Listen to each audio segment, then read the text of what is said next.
সাধারণ আলোচনা অব্যাহত রয়েছে।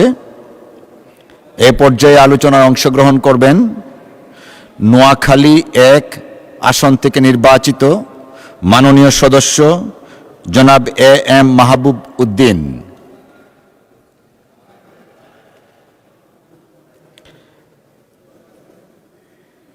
জনাব এ এম মাহবুব উদ্দিন।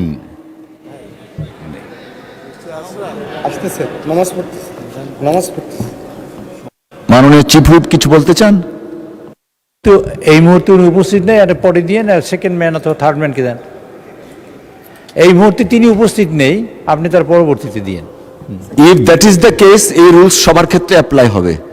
কেউ থাকবে না, পরে আসবে, আবার যাবে, আবার আসবো, আবার যাবে, আবার। সো যদি only exception না, মাননীয় chief whip, let us make it clear, I am being instructed by the honorable speaker not to extend time, not to go backward. Time ঠিক আছে, সো আপনি রুলস করলে সবার জন্যই করেন, আর না হলে নাই।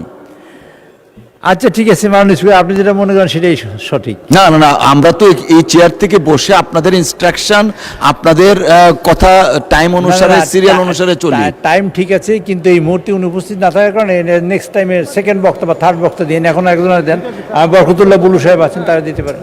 না, আমি সিরিয়াল অনুসারে যাই, তাহলে সিরিয়ালে ব্যাঘাত ঘটাবেন না। আচ্ছা মাননীয় speaker, thank you. Thank you.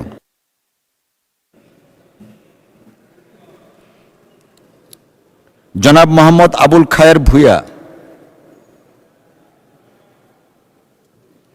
জনাব মোহাম্মদ বরকতুল্লাহ বুলু। জনাব মোহাম্মদ বরকতুল্লাহ বুলু, আপনার সময় 10 মিনিট। ধন্যবাদ আপনাকে। বিসমিল্লাহির রহমানির রহিম। মাননীয় স্পিকার, আপনাকে ধন্যবাদ আমাকে সময় দেওয়ার জন্য। আমি আপনার দৃষ্টি আকর্ষণ করছি মাননীয় স্পিকার, আমি এই সংসদে রাষ্ট্রপতির ভাষণে বক্তব্য রাখি নাই এবং বাজেট এই কোনো কোশ্চেন কিছু করি নাই। একদিন মাননীয় বিরোধী দলের নেতার একটি নোটিশের উপর আমি একটু বক্তব্য রেখেছিলাম 7 মিনিট। অতএব আপনি আমাকে একটু কনসিডার করবেন, যেহেতু আমি বক্তব্য রাখিনি। আপনি আমার অত্যন্ত কাছের মানুষ, আপনাকে আমি ভালো জানি। মাননীয় সদস্য, আমি একটু ক্লিয়ার করি, আমি প্রথম দিনেই বলেছি I am instructed and advised by the honorable speaker. This morning honorable speaker instructed me not to extend time. Please excuse me. যে কথাটা বলছেন এতে আমার 30 সেকেন্ড সময় চলে গেছে, আপনি 30 সেকেন্ড অ্যাড করে দেবেন। মাননীয় স্পিকার, আজকের আমি এখানে দাঁড়িয়েছি 2026-2027 সালের বাজেট। মাননীয় প্রধানমন্ত্রী এবং মাননীয় অর্থমন্ত্রী যে বাজেট দিয়েছেন, এই বাজেটটি জনবান্ধব, ব্যবসা বান্ধব এবং গণমুখী। আমি এই বাজেটকে অভিনন্দন জানাই। আমি বাজেটের উপর বিশেষ বক্তব্য রাখব না, কারণ আমি এই ব্যাপারে বিশেষ অভিজ্ঞ ব্যক্তি নই। আমি দু একটি কথা বলতে চাই মাননীয় স্পিকার। আমার এলাকা নোয়াখালী 3 বেগমগঞ্জ। বাংলাদেশের সবচেয়ে ধনী জেলা হচ্ছে নোয়াখালী এবং বাংলাদেশের সবচেয়ে ধনী উপজেলা হচ্ছে বেগমগঞ্জ, বৃহত্তর বেগমগঞ্জ। আমি সেখানকার প্রতিনিধিত্ব করি। অতএব মাননীয় অর্থমন্ত্রী, আমরা বাংলাদেশের রেভিনিউতে, জিডিপিতে নোয়াখালী এবং বেগমগঞ্জের মানুষ যে অবদান রাখে, সেই হিসাবে আপনি আপনার বাজেটটি আমাদের জন্য দেবেন, এটাই হলো আমার অবদান। আজকে মাননীয় স্পিকার, এখানে আমাদের বিরোধী দলের নেতা, যিনি সংসদে বিরোধী দলের নেতা, ওনাকে দেখতে অত্যন্ত শ্বেত শুভ্র একটি আত্মশুদ্ধ মানব বলে আমি বিশ্বাস করি। তো উনি সংসদে সবার কাছে একটা আবেদন রেখেছেন জাতির ঐক্যের জন্য। আবার উনি কিছুদিন আগে একটি জনসভায় দাঁড়িয়ে বললেন, অতি আসন্ন, অতি শীঘ্রই বাংলাদেশে আরেকটি বিপ্লব সংগঠিত হবে। আমি ওনার এই কথার সাথে একমত হতে পারি নাই। 4 মাসের একটি সরকার, এখানে সবার ঐক্যমতের ভিত্তিতে জুলাই বিপ্লবের মধ্য দিয়ে সরকার এসেছেন, জুলাইয়ের গণঅভ্যুত্থানের মধ্য দিয়ে, এবং উনি এই কথাটি বললেন।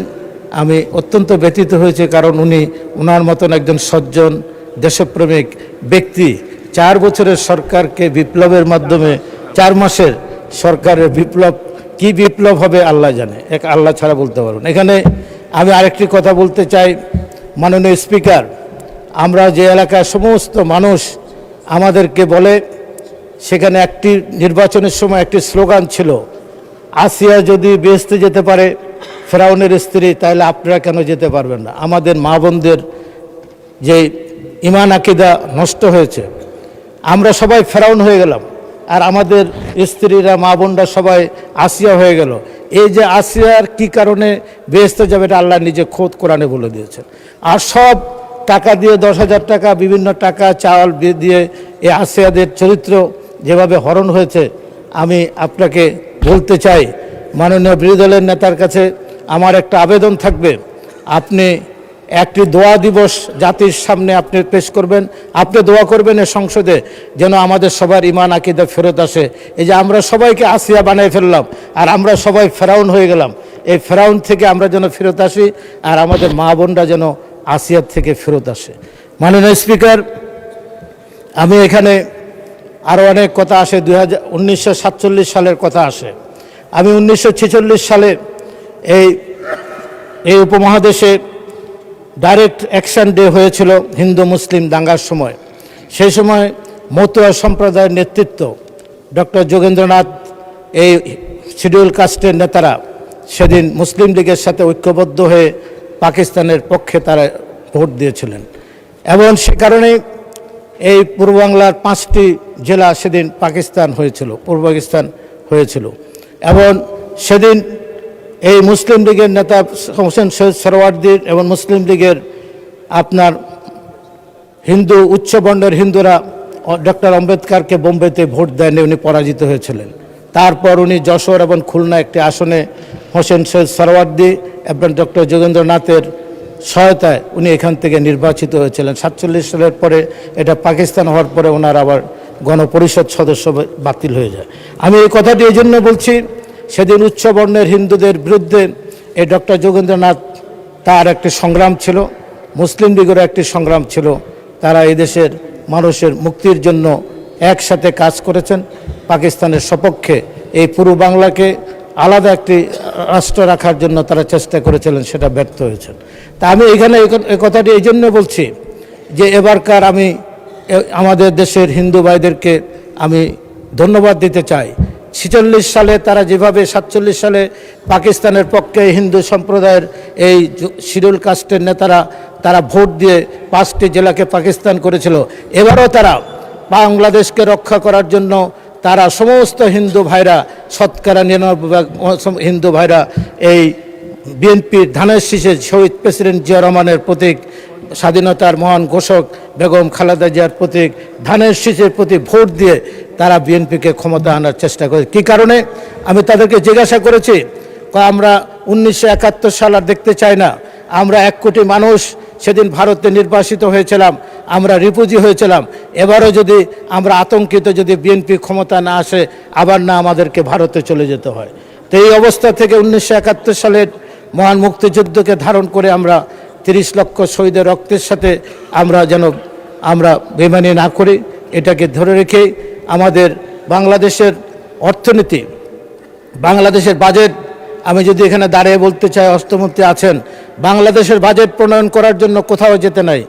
পৃথিবীর সমস্ত 700 কোটি মানুষের একদম মৃত্যু থেকে জন্ম থেকে মৃত্যু পর্যন্ত একটি প্রশ্নের উত্তর সেখানে আছে, সেটা হলো হযরত মুহাম্মদ সাল্লাল্লাহু আলাইহি ওয়াসাল্লামের জন্ম থেকে মৃত্যু পর্যন্ত ওনার জীবনী দেখলে সকল মানুষের প্রশ্নের উত্তর পাওয়া যাবে।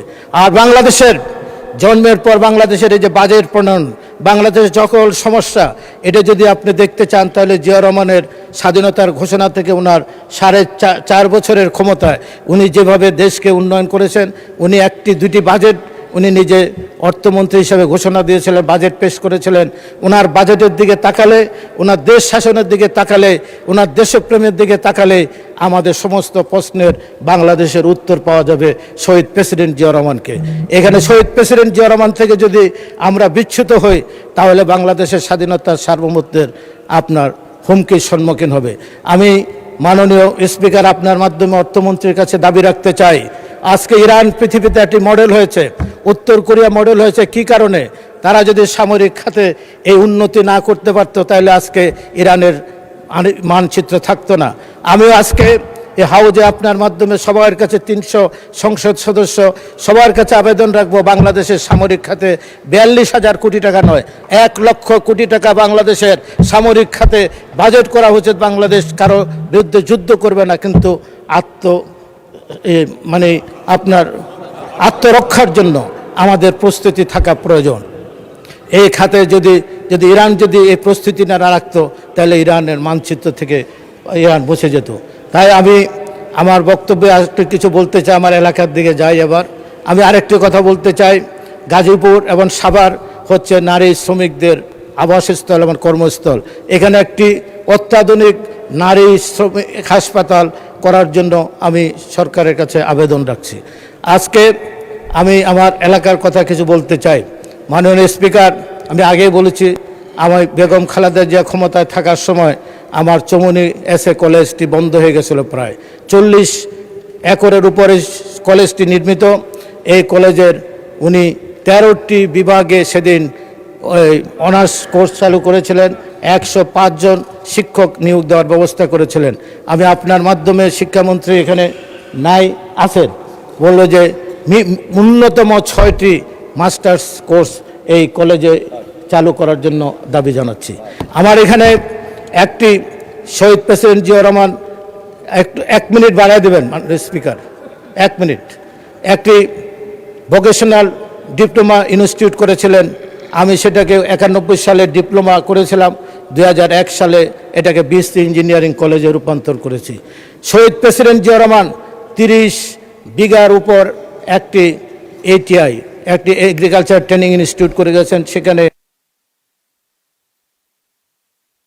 ধন্যবাদ মাননীয় সদস্য। মাননীয় স্পিকার মহোদয় বলে গেছেন, টাইম চাহিয়া লজ্জা দিবেন না। আলোচনায় অংশগ্রহণ করবেন বরিশাল 3 আসনের নির্বাচিত সদস্য জনাব জয়নুল আবিদিন। জনাব জয়নুল আবিদিন, আপনার সময় 8 মিনিট। ধন্যবাদ। ধন্যবাদ মাননীয় স্পিকার। বাজেট সম্পর্কে আমার খুব ভালো ধারণা নাই। একটা জিনিস আমি খুব ভালো পারি, আপনি যেটা ভালো জানেন, যে মাইলর বলতে খুব ভালো পারি। তারপরেও যেহেতু 2026-27 সনের বাজেট নিয়ে আলোচনা চলছে, আলোচনা হচ্ছে, এই সম্পর্কে 2-1টি কথা বলতে চাই। আমার ডান পাশের বন্ধুদের বক্তব্য শুনেছি, আমার পাশের বক্তব্য, সকলের বক্তব্য শুনেছি, এবং প্রত্যেকে তাদের নিজ নিজ অবস্থান থেকে তাদের যুক্তি উপস্থাপন করেছেন। কেউ বলেছেন 9,38,000 কোটি টাকার বাজেট, এটা খুব বড় বাজেট হয়ে গেছে, এটা বাস্তবায়ন সম্ভব নয়। মাননীয় স্পিকার, আমি আপনাকে বলতে চাই, এই বাজেট বাস্তবায়ন শুরু হয়ে গেছে তখনই যখন আমাদের মাননীয় প্রধানমন্ত্রী, সংসদ নেতা, গণমানুষের নেতা যখন 2টি বন্ধুপ্রতিম দেশ মালয়েশিয়া এবং ভারত সফরে গিয়েছেন এবং ফিরে এসে বিবৃতি দিয়েছেন। হ্যাঁ, মালয়েশিয়া এবং চায়না, এই 2টি অঞ্চল বাংলাদেশের অকৃত্রিম বন্ধু, এবং সেখানে তিনি গিয়ে এসে আজকে যে বিবৃতি দিয়েছেন, সেই বিবৃতি প্রমাণ করে যে বাজেটের বাস্তবায়ন শুরু হয়ে গিয়েছে। আমাদের অর্থমন্ত্রী বাজেট দেওয়ার পূর্বে সর্বশ্রেণী পেশার মানুষ একটা ভীত সন্ত্রস্ত অবস্থার মধ্যে ছিল। তাদের ধারণা ছিল গত 54 বছর যেভাবে বাজেট হয়েছে, এইবারও বোধহয় সেই রকমই বাজেট হবে। কিন্তু আমাদের মধ্যে একটা শঙ্কা ছিল, কিন্তু শঙ্কাটা কেটে গেল যখন বাজেট আমরা বক্তৃতা শুনলাম এবং বাজেটে দেখলাম যে মাননীয় অর্থমন্ত্রী এবং আমাদের মাননীয় প্রধানমন্ত্রী এই বাজেটে এমন কোনো দিক নাই যে দিকগুলো আলোচনা করেন নাই। বিশেষ করে নিত্য প্রয়োজনীয় জিনিসপত্রের দাম যাতে করে না বাড়ে সেজন্য কি কি পদক্ষেপ গ্রহণ করতে হবে সে বিষয়ে তিনি আলোচনা করেছেন এবং দিক নির্দেশনা দিয়েছেন সেটা কিভাবে সম্ভব। আমরা চিন্তাও করি নাই যে 61টা পণ্য নিত্য প্রয়োজনীয় দ্রব্য তার মূল্য কিভাবে কমাতে হবে সেটাও তিনি তার বাজেট বক্তৃতায় আলাপ আলোচনা করেছেন এবং নির্দেশনা দিয়েছেন। সেজন্য তাকে আমি আন্তরিকভাবে অভিনন্দন এবং ধন্যবাদ জানাচ্ছি। মাননীয় স্পিকার, সময় তো খুব বেশি নাই, তবে দু চারটি কথা বলতে হয়। সেটা হচ্ছে যে এই বাজেটে শিক্ষা হচ্ছে একটা জাতির মূল শক্তি। যে জাতি শিক্ষিত নয় সে জাতি কোনো উন্নতি করতে পারে না। তো শিক্ষা খাতে যে বাজেট দেওয়া হয়েছে, আমার মতে এই বাজেটটি এখানে শিক্ষা খাতে 1.39 থেকে 2% উন্নীত করা হয়েছে। এটা আরও উন্নীত করা দরকার মাননীয় স্পিকার। কেন উন্নীত করা দরকার? তার কারণ এখনও বহু স্কুল জরাজীর্ণ অবস্থায় রয়েছে, কোনো স্কুলের সীমানা নির্ধারিত নাই। এই সমস্ত বিষয়ের উপরে আমাদের আলোকপাত করা দরকার, কেন শিক্ষাক্ষেত্রে যদি আমরা পিছিয়ে যাই সারা জাতি পিছিয়ে যাবে। দ্বিতীয় হচ্ছে, আমরা অনেকেই বলি স্বাস্থ্যই সুখের মূল। এটা আমাদের শহীদ রাষ্ট্রপতি জিয়াউর রহমানও চিন্তা করে প্রতিটি উপজেলায় 31 শয্যা বিশিষ্ট স্বাস্থ্যকেন্দ্র করেছিলেন। সেটাকে আমাদের সাবেক প্রধানমন্ত্রী মরহুম বেগম খালেদা জিয়া 51 সিটের হসপিটাল করেছিলেন। সেটাকে এবারে 100 শয্যায় উন্নীত করার জন্য এই বাজেট বক্তৃতার মধ্যে রয়েছে। সেজন্য আমি সরকারকে ধন্যবাদ জানাই এবং এই বাজেটে যিনি বরাদ্দ দিয়েছেন আমাদের অর্থমন্ত্রী, তাকেও আন্তরিক ধন্যবাদ জানাই। তবে এইখানেও কিছু বাড়াবার দরকার রয়েছে এই বাজেটের মধ্যে। আর আপনি তো জানেন যে আমরা একই অঞ্চলের অবস্থান করছি। বিচার বিভাগ সকলেই বলেন বক্তৃতার মাধ্যমে আমরা সুশাসন চাই, ভালো বিচার চাই। পেটে তো ভাত দিলে তারপরে তো পিঠে লাথি দেবেন, ভাত দেবেন না লাথি মারবেন, এটা তো হয় না। 20 কোটি লোকের দেশ, দেশের সর্বোচ্চ আদালতে মাত্র 70 জন বিচারপতি কাজ করছেন। এর আগে আরো কম ছিল, কিন্তু সেখানেও আপনার বাজেট আমাদের বাড়ানো হয় নাই। আইনজীবীরা সবচাইতে বেশি রেভিনিউ দিয়ে থাকে আমি বলি, তার কারণ মামলা ফাইল থেকে আরম্ভ করে শেষ পর্যন্ত প্রত্যেকটি জায়গায় কোর্ট ফি দিতে হয় মাননীয় স্পিকার, এটা আপনি ভালো করে জানেন। কিন্তু এই বিচার বিভাগের সম্বন্ধে কোনো বাজেট এখানে দেওয়া হয় নাই। আমি মাননীয় অর্থমন্ত্রীকে বিচার বিভাগের জন্য বাজেট দেওয়ার জন্য আমি অনুরোধ করছি এবং বাজেট বৃদ্ধি করার জন্য অনুরোধ করছি। মাননীয় স্পিকার, ওই বাংলাদেশে বলা হয় যে কোন জেলায় কোনো ট্রেন নাই, দুই বন্ধু ট্রেনে করে চিটাং যাবে। এখন এক বন্ধু আরেক বন্ধুরে বলতেছে, ও ভাই আইলাম তো লঞ্চে করে সিঁড়ি দিয়ে, এখন তো যে যায় আর আসে কোনো সিঁড়ি তো ফেলে না। এই অবস্থা হয়েছে আমাদের এলাকার, কিন্তু আমাদের এলাকায় কোনো ট্রেনের ব্যবস্থা নাই। আমরা ভেবেছিলাম পদ্মা সেতু হওয়ার পরে একটা ট্রেনের ব্যবস্থা হবে, ওই পর্যন্ত মোটামুটি গিয়েছে লাইন, কিন্তু এরপরে কোনো ট্রেনের ব্যবস্থা নাই। আমি মাননীয় অর্থমন্ত্রীকে বলবো যে আমাদের অঞ্চলে বরিশাল অঞ্চলে এক ট্রেনের ব্যবস্থা করা হোক। আর বিশেষ করে বরিশাল বিভাগটা হচ্ছে 200 বছরের বেশি পুরানো বিভাগ। এই বিভাগে একটা আদালত আছে, আদালতের ভবনের বয়স হয়েছে 150 বছর। ধন্যবাদ মাননীয় সদস্য। আলোচনায় অংশগ্রহণ করবেন গোপালগঞ্জ 1 আসন থেকে নির্বাচিত মাননীয় সদস্য জনাব মোহাম্মদ সেলিমুজ্জামান মোল্লা।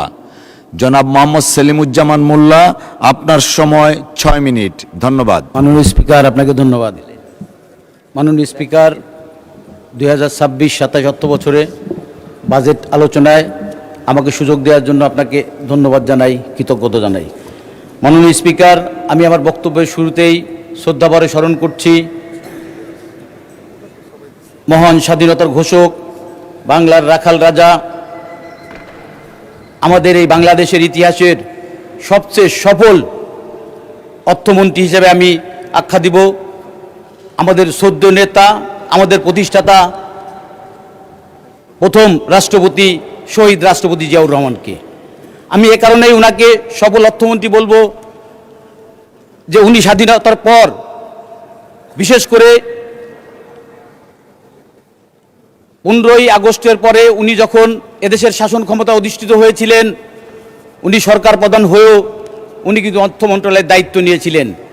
উনি পরপর 2 বার অর্থ মন্ত্রণালয়ের দায়িত্বে ছিলেন এবং একটি বিধ্বস্ত অর্থনীতি থেকে একটি তলাবিহীন ঝুড়ি হিসেবে খ্যাত বাংলাদেশকে উনি একটি আধুনিক স্বনির্ভর বাংলাদেশ হিসেবে রূপ দিয়েছিলেন।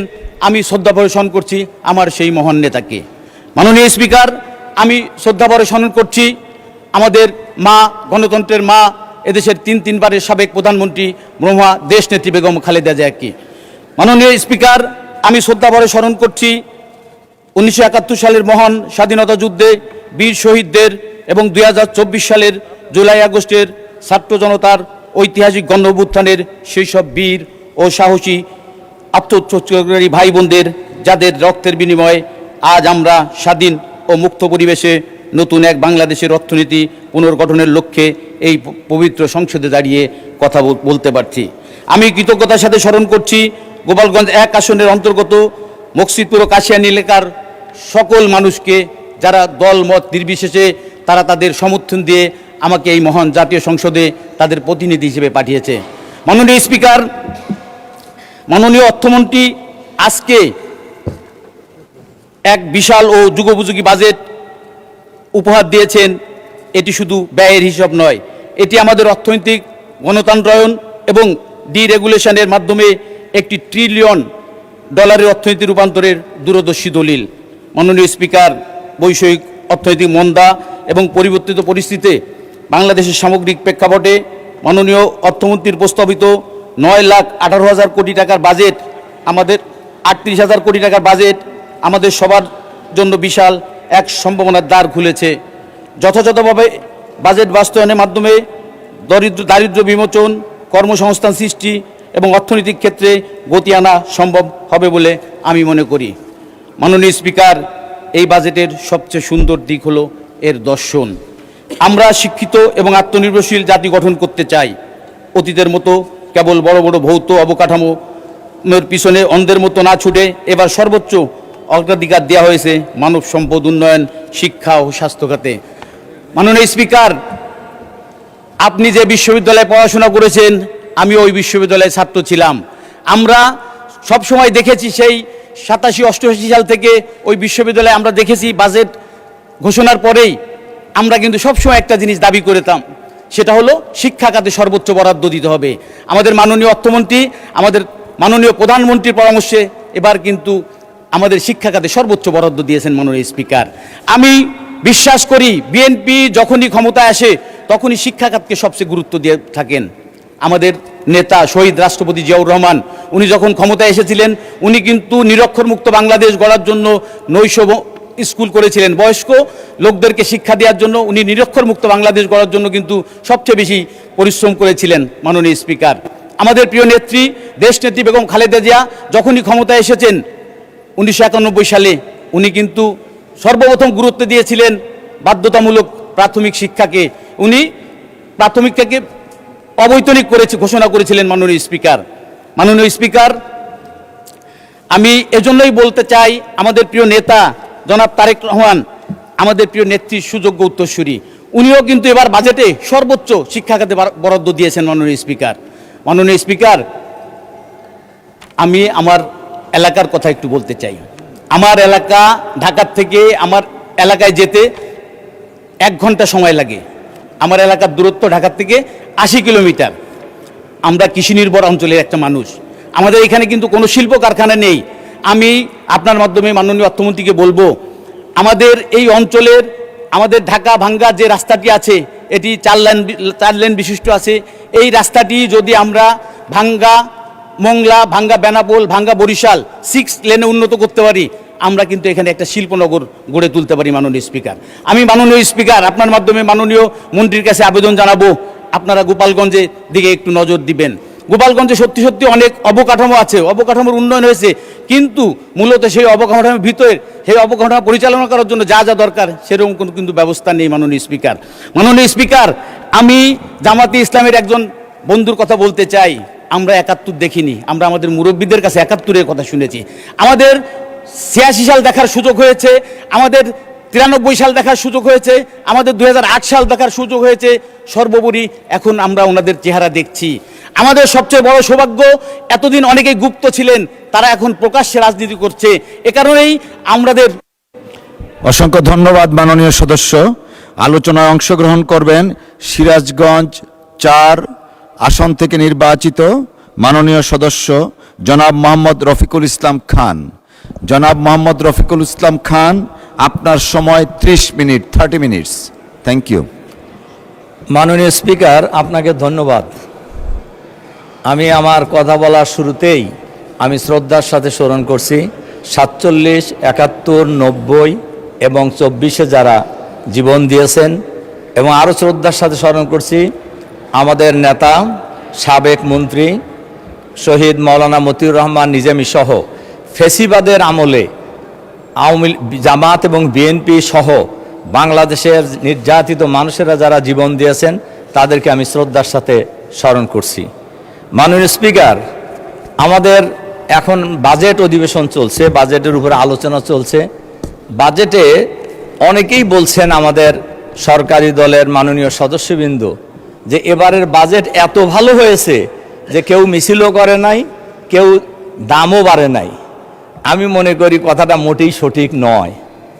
দামও বেড়েছে, মিছিলও হয়েছে। দাম তো এখন বাড়বে কেন? দাম তো আগেই বাড়ায় দিয়েছেন। কারণ তেলের দাম, গ্যাসের দাম, বিদ্যুতের দাম এটা আগেই বৃদ্ধি হয়েছে, তখন মিছিল শুরু হয়েছে। এবং বাজেট পেশ করার পরেও কিন্তু মিছিল হয়েছে। কাজেই দাম বাড়ে নাই। দাম, এই যে আমার হাতে এখানে একটা তালিকা আছে, আপনি যে সময় দিয়েছেন এই সব তালিকা বলা যাবে না কোন কোন জিনিসের দাম বাড়ছে, তারপর 2-1টার কথা বলি আর কি। মাননীয় স্পিকার, এলপিজি গ্যাস এটা বৃদ্ধি হয়েছে, আগে ছিল 1341 টাকা, এখন হচ্ছে 1728 টাকা, বৃদ্ধি হয়েছে 28.9 টাকা, তার মানে 29 টাকা। এরপরে ডিজেলের দাম বৃদ্ধি হয়েছে প্রতি লিটারে 15 টাকা। কেরোসিনের তেলের দাম বৃদ্ধি হয়েছে প্রতি লিটারে 18 টাকা। এরপরে পেট্রোলের দাম বৃদ্ধি হয়েছে প্রতি লিটারে, আগে ছিল 116 টাকা, এখন হচ্ছে 135 টাকা, 19 টাকা বৃদ্ধি হয়েছে। এইভাবে যদি আমি ধরি, ডিমের দাম প্রতি 1 ডজন ডিমের দাম ছিল আগে আপনার, ব্রয়লার মুরগির ডিম ছিল 100, প্রতি কেজি ছিল মুরগি 185 টাকা, এখন হচ্ছে 200 টাকা। ডিম ছিল 1 ডজন 135 টাকা, এখন হচ্ছে 145 টাকা। পেঁয়াজের দাম আগে ছিল 50 টাকা, এখন ছিল 58 টাকা। সোনালী মুরগি প্রতি কেজি ছিল 300 টাকা, এখন 400 টাকা। এখন আমাদের সরকারি দলের বন্ধুরা আসলে আদৌ বাজারে যান কি না, এটা হলো প্রশ্ন আর কি। বাজারে গেলে তো এটা টের পাইতেন আর কি। মাননীয় স্পিকার, এরপরে ওনারা অনেকেই বলছেন যে আমরা বলছি গরিব মারার বাজেট, এটা আসলেই গরিব মারার বাজেট। আমি লুটপাটের বাজেটের কথা বলতে চাই না, তবে গরিব মারার বাজেট, এ ব্যাপারে কোনো সন্দেহ নাই। আপনার যে সমস্ত জায়গায় ভ্যাট ধরা হয়েছে, তার মধ্যে মুদির দোকানেও ভ্যাট ধরা হয়েছে। আমাদের নেতা, বিরোধী দলের নেতা বলছিলেন ফকিরকেও ভ্যাট দিতে হয়। কারণ ফকির তো সারাদিন ভিক্ষা করে ওই মুদির দোকানে যায়, তার জিনিস কেনে রাত্রে খাবার জন্য, কাজে তাকেও ভ্যাট দিয়ে তারপরে বাড়িতে যেতে হয় জিনিস কিনে নিয়ে। তাহলে এটা কি গরিব মারার বাজার বলতে হবে না? ভিক্ষা করে সে তাকেও ভ্যাট দিতে হয়। মাননীয় স্পিকার, এরপরে আমাদের মাননীয় অর্থমন্ত্রী বাজেটের উপর যে সংবাদ সম্মেলন করছিলেন, সেই সংবাদ সম্মেলন উনি খুবই ক্লিয়ার করে একটা সত্য কথা বলছেন। উনি বলছেন অর্থনীতি ঘুরে দাঁড়াবে চতুর্থ বছরে। তার মানে এই বাজেট ভালো বাজেট নয়। ভালো বাজেট যদি হতো তাহলে তো এই বছরই অর্থনীতি ঘুরে দাঁড়াইতো, কিন্তু এটা চতুর্থ বছর যা অর্থনীতি ঘুরে দাঁড়াবে। তার মানে 3 বছর বাংলাদেশের মানুষকে কষ্ট করতে হবে। বাংলাদেশের মানুষ যা আগে কষ্টে ছিল ওই রকম কষ্টে বাংলাদেশের মানুষকে আবারও থাকতে হবে। মাননীয় স্পিকার, এরপরে আমি বাজেটের ব্যাপারে, বাজেটে এবার জিডিপি প্রবৃদ্ধি ধরা হয়েছে 6.5, কিন্তু বিশ্বব্যাংকের পূর্বাভাস হলো এবারে ম্যাক্সিমাম জিডিপি বৃদ্ধি পেতে পারে 4.6। মূল্যস্ফীতির হার ধরা হয়েছে 7.5, কিন্তু ইতিমধ্যেই মার্চ থেকে যদি আমরা ধরি, ফেব্রুয়ারি বাদই দিলাম, মার্চ এপ্রিল মে বৃদ্ধি হয়ে এখন হয়েছে 9.42। তাহলে আমাদের যে জিডিপি এবং মুদ্রাস্ফীতির যে হার ধরা হয়েছে এটা কিন্তু ইতিমধ্যেই ফেল করেছে।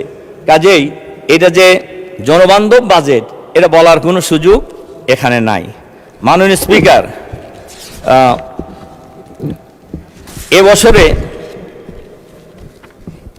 এডিবির, যেটা গত 1 বছরে 11 মাসে এডিবির বাস্তবায়ন হয়েছে 48.23%। 1 মাসে 1 লাখ কোটি টাকা ব্যয়ের চাপ, উন্নয়ন খরচে বড় স্থবিরতা, বেশ কয়েকটি মন্ত্রণালয় বরাদ্দের 1/3 ব্যয় করতে পারেননি। তাহলে যদি উন্নয়ন বরাদ্দ যদি বাস্তবায়িত হয় 48.23%, তাহলে 51%-এরও বেশি কিন্তু এখনো অবাস্তবায়িত রয়ে গেছে। কিন্তু মাস বাকি আছে কয়টা? এটা হলো 11 মাসের রিপোর্ট, 1 মাস। তাহলে 1 মাসে এই টাকা কিভাবে বরাদ্দ হবে? এবং এই যে তড়িঘড়ি করে বরাদ্দ, এই জায়গায় অফিসে আদালত থেকে শুরু করে সর্বত্রই লুটপাট হবে। এবং এই না হলে লুটপাট না করলে এত টাকা খরচ করবে কীভাবে? 11 মাসে 48% খরচ হয়েছে, আর 1 মাসে 51-52% খরচ হবে কিসের ভিত্তিতে? মাননীয় স্পিকার, সুতরাং এই বাজেট আসলে জনবান্ধব নয়, এটা আমরা বলতে পারি। মাননীয় স্পিকার, বাংলাদেশের বর্তমানে যে অবস্থা, আমাদের মাননীয় অর্থমন্ত্রী বাজেট পেশ করেছেন, কিন্তু বাংলাদেশের মানুষের উপর যে হিউজ পরিমাণ ঋণ রয়েছে এই ব্যাপারে কিন্তু কোনো কথা উনি বলেন নাই। শুধুমাত্র কেন্দ্রীয় ব্যাংকের তথ্য মতে মোট খেলাপি ঋণের পরিমাণ দাঁড়িয়েছে 5,88,704 কোটি টাকা, যা মোট ঋণের 32%, 26% টাকা। এটার বিরাট ব্যাপার। অথচ আপনার 3%-এর কম খেলাপি ঋণ এমন ব্যাংকের সংখ্যা খুবই কম। কেবলমাত্র খেলাপি ঋণের কারণে ব্যাংকগুলো ঝুঁকির মাত্রা বেড়েছে। 3%-এর কম হইলেই বিদেশিরা এটাকে ঝুঁকিপূর্ণ মনে করে, আর এখানে আমাদের এখন 32.26% আসলে ঋণের মোট ঘাটতি কিন্তু রয়েছে, সমান খেলাপি ঋণ রয়েছে, যেটা 2009 সালের জানুয়ারিতে আওয়ামী লীগ যখন ক্ষমতায় আসে, এর আগে আমাদের 4 দলীয় জোট সরকারের পরে ব্যাংকের খেলাপি ঋণের পরিমাণ ছিল মাত্র 22,000 কোটি টাকা, 22,481 কোটি টাকা। কিন্তু এখন ব্যাংকের খেলাপি ঋণের পরিমাণ দাঁড়িয়েছে 5,88,704 কোটি টাকা। তাহলে দেখা যাচ্ছে এই টাইমে খেলাপি ঋণের পরিমাণ কিন্তু ব্যাপকভাবে বৃদ্ধি হয়েছে। কিন্তু এই ব্যাপারে বাজেটের কিন্তু এই খেলাপি ঋণের ব্যাপারে আসলে তেমন কোনো তথ্য আমরা পাইনি। মাননীয় স্পিকার,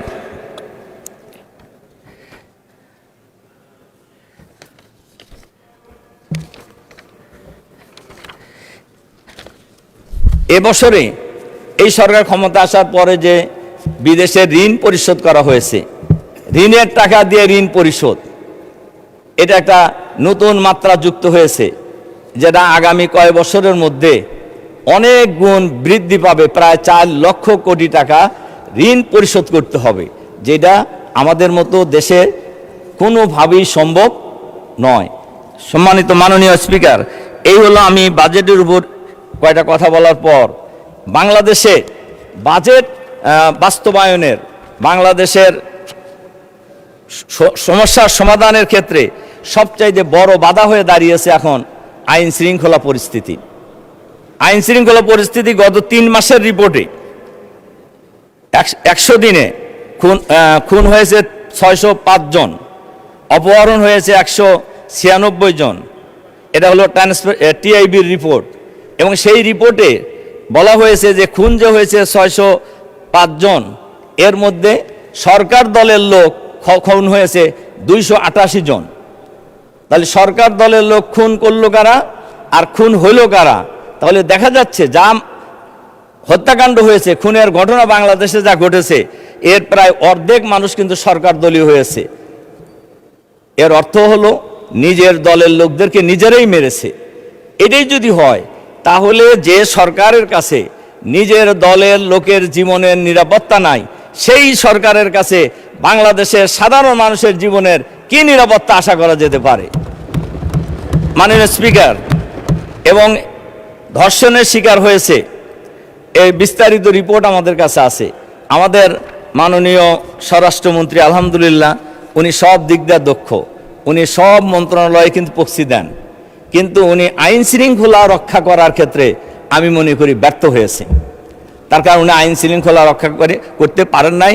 গত পরশুদিনও আপনার সব পত্রিকায় এসেছে, লক্ষ্মীপুরে মা এবং 3 জন মেয়ে, ঢাকা বিশ্ববিদ্যালয়ের একজন ছাত্রী সহ 3 বোন এবং মাকে নৃশংসভাবে হত্যা করা হয়েছে। ধর্ষণের ঘটনা প্রতিনিয়ত হয়ে যাচ্ছে, কিন্তু এগুলো কিন্তু আইন শৃঙ্খলা বাহিনী এটা কতটুকু এটা মানুষের জান মাল ইজ্জত আবরু নিরাপত্তা বিধান করতে পারছে, এটা কিন্তু আমরা আসলে কেউই বুঝতে পারছি না। মাননীয় স্পিকার, মাদকের ব্যাপারে এই এখনই একটা বিল দেখলাম যে আমাদের মাননীয় স্বরাষ্ট্রমন্ত্রী বিল আনছেন মাদকের বিরুদ্ধে, কিন্তু মাদক আজকে এই পার্লামেন্টের আমরা সবাই, সরকারি দল বিরোধী দল, আমরা কিন্তু সবাই ঐক্যমত পোষণ করেছি যে মাদক একটা ক্যান্সার, এই ক্যান্সারের মতো একটা জাতিকে ধ্বংস করে খাচ্ছে, কিন্তু মাদক বন্ধ হচ্ছে না। মাদক সেবী এবং মাদক সেবীর সংখ্যা এখন একটা রিপোর্ট অনুযায়ী 83 লাখ, এর সিংহভাগই হলো যুবক। কাজেই দেরিতে হলেও আমাদের মাননীয় স্বরাষ্ট্রমন্ত্রী মাদকের বিরুদ্ধে বিল আনছেন। আমরা আশা করব এই বিল বাস্তবায়নের মধ্য দিয়ে, আইন পাশ করার মধ্য দিয়ে বাংলাদেশের মাঠে থেকে মাদক চিরতরে বিদায় নেবে ইনশাআল্লাহ, নেওয়া উচিত। এটা নিতে হলে মাদক সেবী চাইতো মাদক সরবরাহকারীদেরকে আগে চিহ্নিত করতে হবে, এবং মাদক যে দেশ থেকে আসছে এই আশাটা বন্ধ করতে হবে, এটাও কিন্তু স্বরাষ্ট্রমন্ত্রীর দায়িত্ব। তাহলে দেখা যাচ্ছে আইন শৃঙ্খলা পরিস্থিতির অবনতি হয়েছে মারাত্মকভাবে, দেশে কোনো আইন শৃঙ্খলা নাই, আবার মাদকের সয়লাভও হয়েছে, কিন্তু এটাও কিন্তু স্বরাষ্ট্রমন্ত্রীর সাথেই রিলেটেড। এজন্য এই আইন পাশ করার মধ্য দিয়ে আমরা আশা করব মাদক বাংলাদেশ থেকে চিরদিনের জন্য বিদায় নেবে, আমাদের দেশের যুবকরা মাদকের এই নেশা থেকে রেহাই পাবে ইনশাআল্লাহ। মাননীয় স্পিকার, একটা কথা আমরা আগেও বলেছি এবং বলতেই হবে, সেটা হলো গণভোটের রায় বাস্তবায়ন করা। তার কারণ গণভোটের রায় বাস্তবায়ন করা, গণভোট দিয়েছে বাংলাদেশের শতকরা প্রায় 70% মানুষ, এবং আমরা সব দল মিলেই ঐক্যমত কমিশনে আমরা সবাই একমত হয়েছি সংস্কারের জন্য, এবং কি কি সংস্কার হয়েছে এটা গণভোটের সময় পাবলিকলি জানানো হয়েছে, এবং তার ভিত্তিতে মানুষ ভোট দিয়েছে। এবং কিন্তু আমরা লক্ষ্য করছি এই গণভোট এই পার্লামেন্টে সংখ্যাগরিষ্ঠতার জোরে বাতিল করা হয়েছে, কিন্তু বাংলাদেশের মানুষ ওনারা বলেছেন যে সংবিধানের সাথে সাংঘর্ষিক। একথা মোটেই সঠিক নয়। তার কারণ শহীদ প্রেসিডেন্ট জিয়াউর রহমান সাহেবের সময় গণভোট হয়েছে, এরশাদ সাহেবের সময় গণভোট হয়েছে, এরপরে বেগম খালেদা জিয়ার সময় গণভোট হয়েছে। তখন তো সংবিধানে গণভোটের কথা ছিল না। তখন ওইটা যদি কার্যকর হয়, এখন কার্যকর হইতে অসুবিধা কি? কার্যত অসুবিধা থাকার কোনো কারণ নেই। কিন্তু গণভোটে মানুষ রায় দিয়েছে, গণভোটকে পাশ কাটাইয়ে আসলে আমি গণভোটের ব্যাপারে একটা কথা বলতে চাই। আমাদের সরকার দলীয় বন্ধুরা হয়তো রাগ করবেন, রাগ করলেও বলতে হয়। কেয়ারটেকার সরকার 90-র গণ আন্দোলনে জামাত ইসলামী সহ 3 জোটের রূপরেখা ছিল, যারাই ক্ষমতায় আসবে তারা কেয়ারটেকার সরকারের বিল পার্লামেন্টে এনে সংবিধানে সংযোজন করবেন। কিন্তু আমরা লক্ষ্য করেছি জামাত ইসলামীর সমর্থন নিয়ে 91 সালে যে সরকার হয়েছিল, ওনারা কিন্তু এটা করেন নাই। আন্দোলন সংগ্রামের মধ্য দিয়ে এক পর্যায়ে তড়িঘড়ি করে নির্বাচন দিয়ে 1 মাসের সরকার ছিল। কেয়ারটেকার বিল কিন্তু সংবিধানে সংযোজিত হয়েছে এবং আশা করি আবারও সংযোজিত হবে এবং অলরেডি হয়ে গেছে সুপ্রিম কোর্টের রায়ের মধ্য দিয়েই। তা আমি যে কথা বলছিলাম, গণভোটের রায় এটা বাংলাদেশের শতকরা 70% মানুষের দাবি। কাজে এই রায় বাস্তবায়ন করা সরকারের দায়িত্ব মেইনলি। সরকার যদি এই রায় বাস্তবায়ন করার ক্ষেত্রে গড়িমসি করে, তাহলে খুবই পরিষ্কারভাবে বোঝা যাচ্ছে এইটার পরিণতি খুব ভালো হবে না। তার কারণে দেশের জনগণ গণরায় দিয়েছে, গণভোটকে বিজয়ী করেছে এবং এই দেশের মানুষ গণভোট কার্যকর হোক এটা চায়। এবং আজকের এই মহান সংসদে আমি সরকারি দল, বিরোধী দল, আমি সবার উদ্দেশ্যেই বলতে চাই, এই গণভোটের রায় যদি বাস্তবায়িত হয়, কারোরই তো অসুবিধা হওয়ার কথা না। আমরা তো ঐক্যমত কমিশনে সবাই ঐক্যমত হয়েই আমরা ঐক্যমত পোষণ করেছি এবং তার ভিত্তিতেই জুলাই সনদ স্বাক্ষরিত হয়েছে। জুলাই অধ্যাদেশ যতদিন পর্যন্ত কার্যকর না হবে, ততদিন পর্যন্ত এ ব্যাপারে জনগণের মধ্যে একটা দ্বিধাবিভক্তি থেকেই যাবে। এজন্য আমি সরকারের কাছে অনুরোধ জানাবো, অবিলম্বে এই গণভোটের রায় কার্যকর করা হোক। মাননীয় স্পিকার,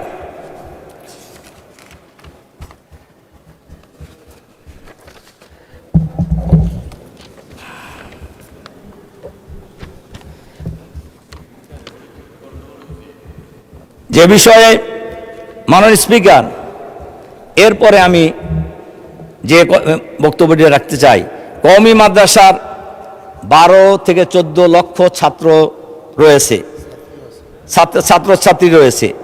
এই 12 লক্ষ 14 লক্ষ ছাত্রছাত্রীদের উন্নয়নের জন্য বাজেটে বরাদ্দ থাকতে হবে।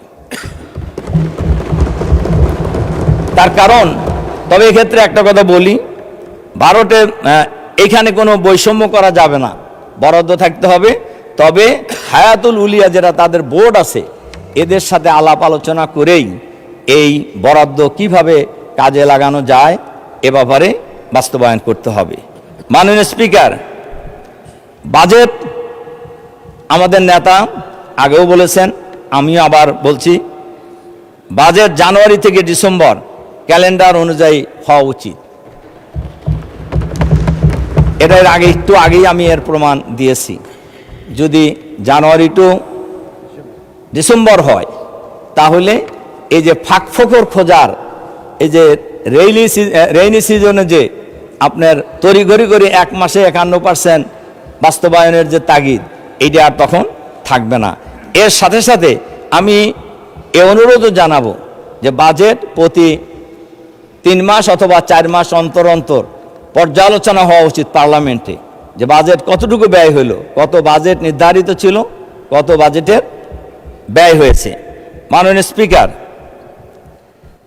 সরকারকে একটা বিষয়ে অবশ্যই ধন্যবাদ দিতে হবে, যে অল্প হলেও ইমাম এবং মুয়াজ্জিনদের জন্য বেতন নির্ধারণ করা হয়েছে, যদিও সেটা খুবই কম। আমি আজকের এই মহান সংসদে আমি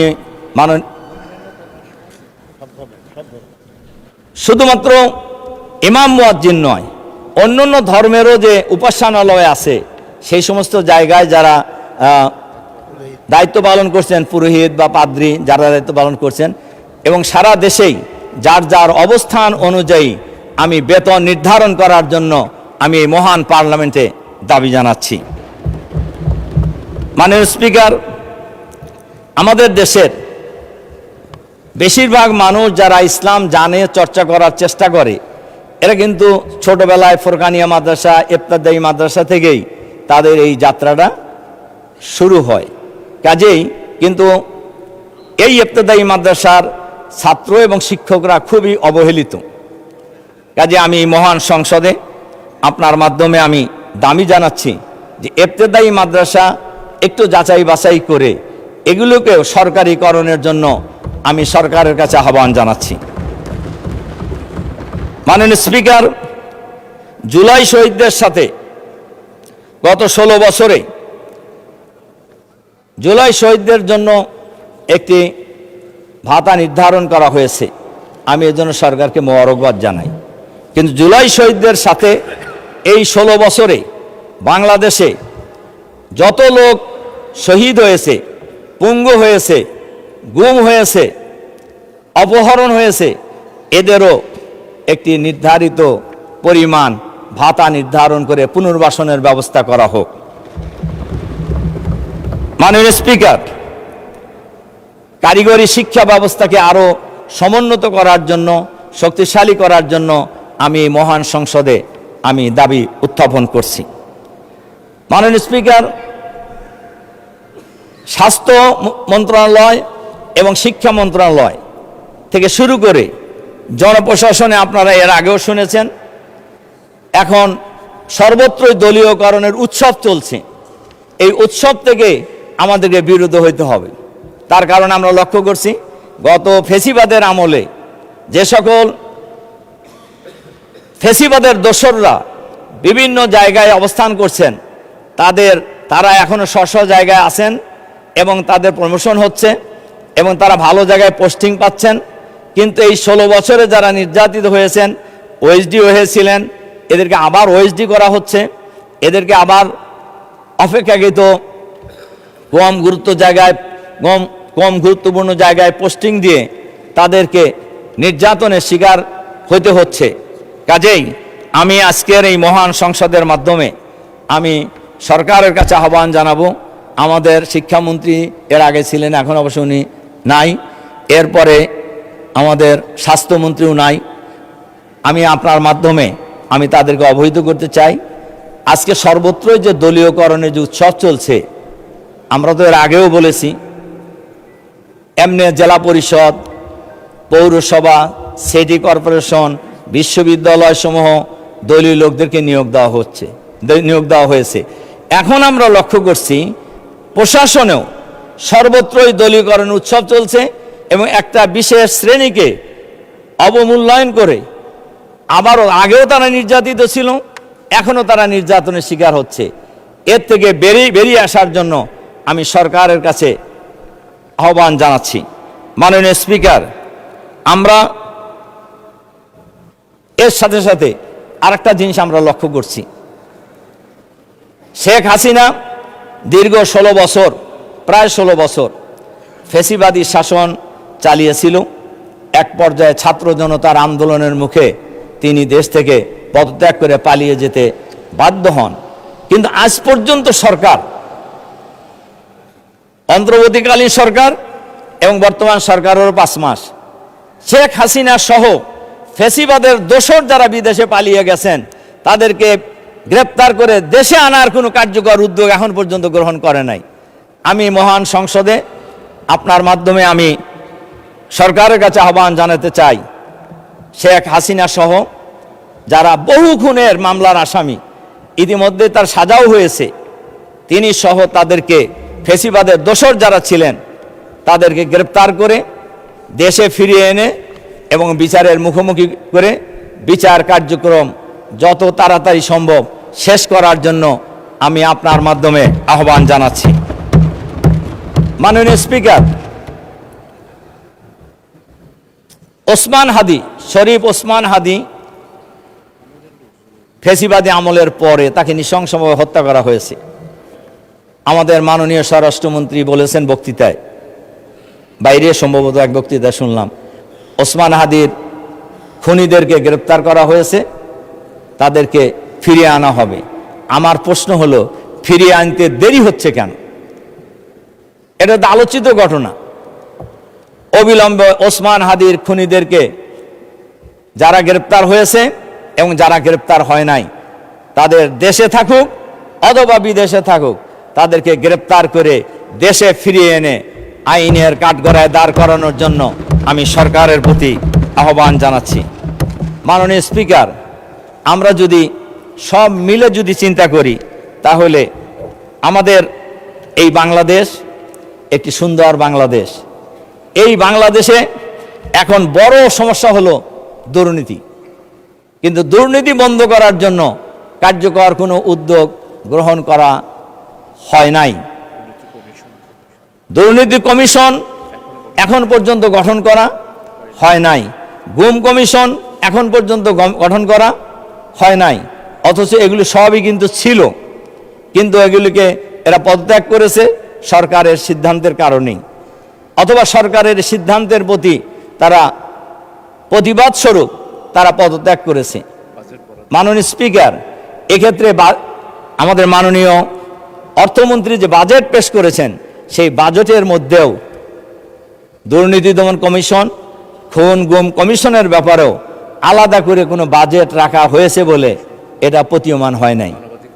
মানবাধিকার কমিশন সহ, মাননীয় স্পিকার, আমরা আজকের এই মহান সংসদে বাজেট অধিবেশনে আমরা সরকারের কাছে আহ্বান জানাবো, এই সমস্ত মানবাধিকার কমিশন, দুর্নীতি কমিশন, খুন গুম কমিশনে বাজেট বরাদ্দের জন্য আমরা আহ্বান জানাচ্ছি।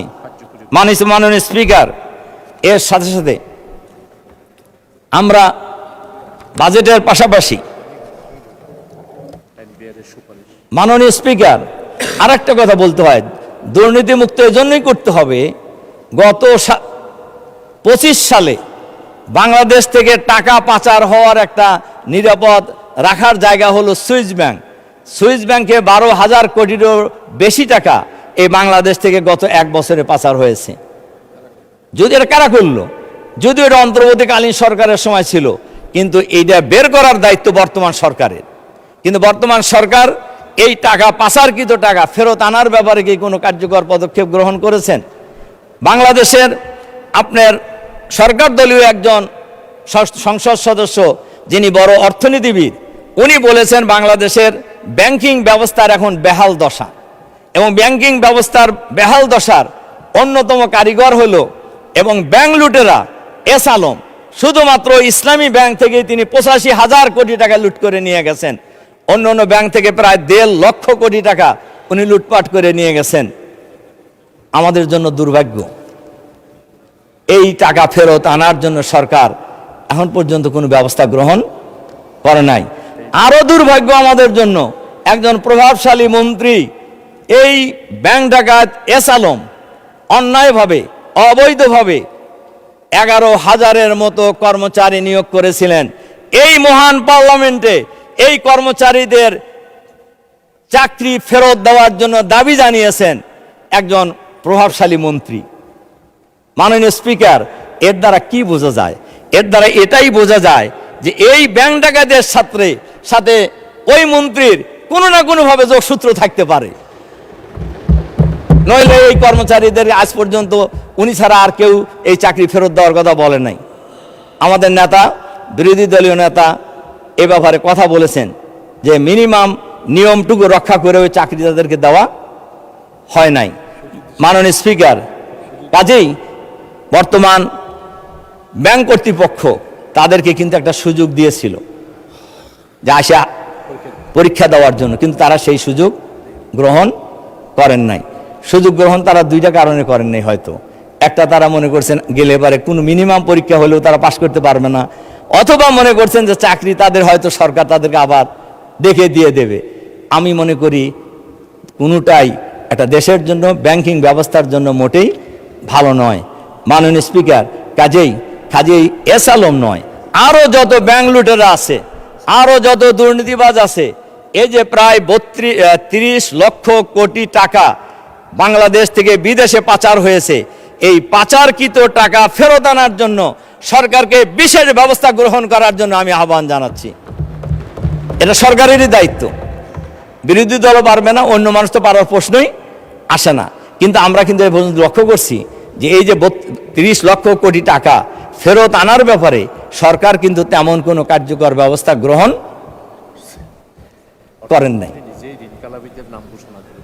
এবং ওই কথা আর বলতে চাই না, অর্থমন্ত্রী নিজেই যে ঋণ খেলাপিদের কথা বলছেন, কাজেই ওইটা না বলে আবার নতুন বিতর্কে যেতে চাই না। তবে আমি আপনার মাধ্যমে সরকারের কাছে এই আহ্বান জানাতে চাই, এই বাংলাদেশটা আমার, আপনার, আমাদের সবার।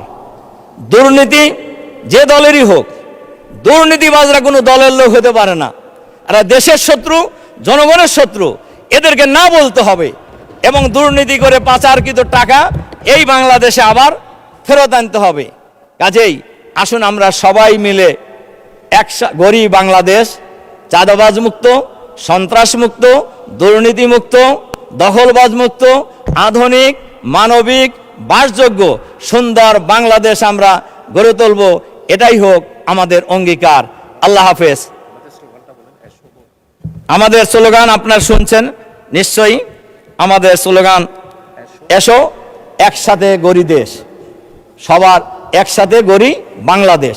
আল্লাহ হাফেজ। আসসালামু আলাইকুম রহমতুল্লাহ। অসংখ্য ধন্যবাদ মাননীয় সদস্য। আলোচনায় অংশগ্রহণ করবেন পঞ্চগড় 1 আসন থেকে নির্বাচিত মাননীয় সদস্য জনাব মোহাম্মদ নওশাদ জমির। জনাব মোহাম্মদ নওশাদ জমির, আপনার সময় 8 মিনিট। মাননীয় আপনাকে ধন্যবাদ। বিসমিল্লাহির রহমানির রহিম।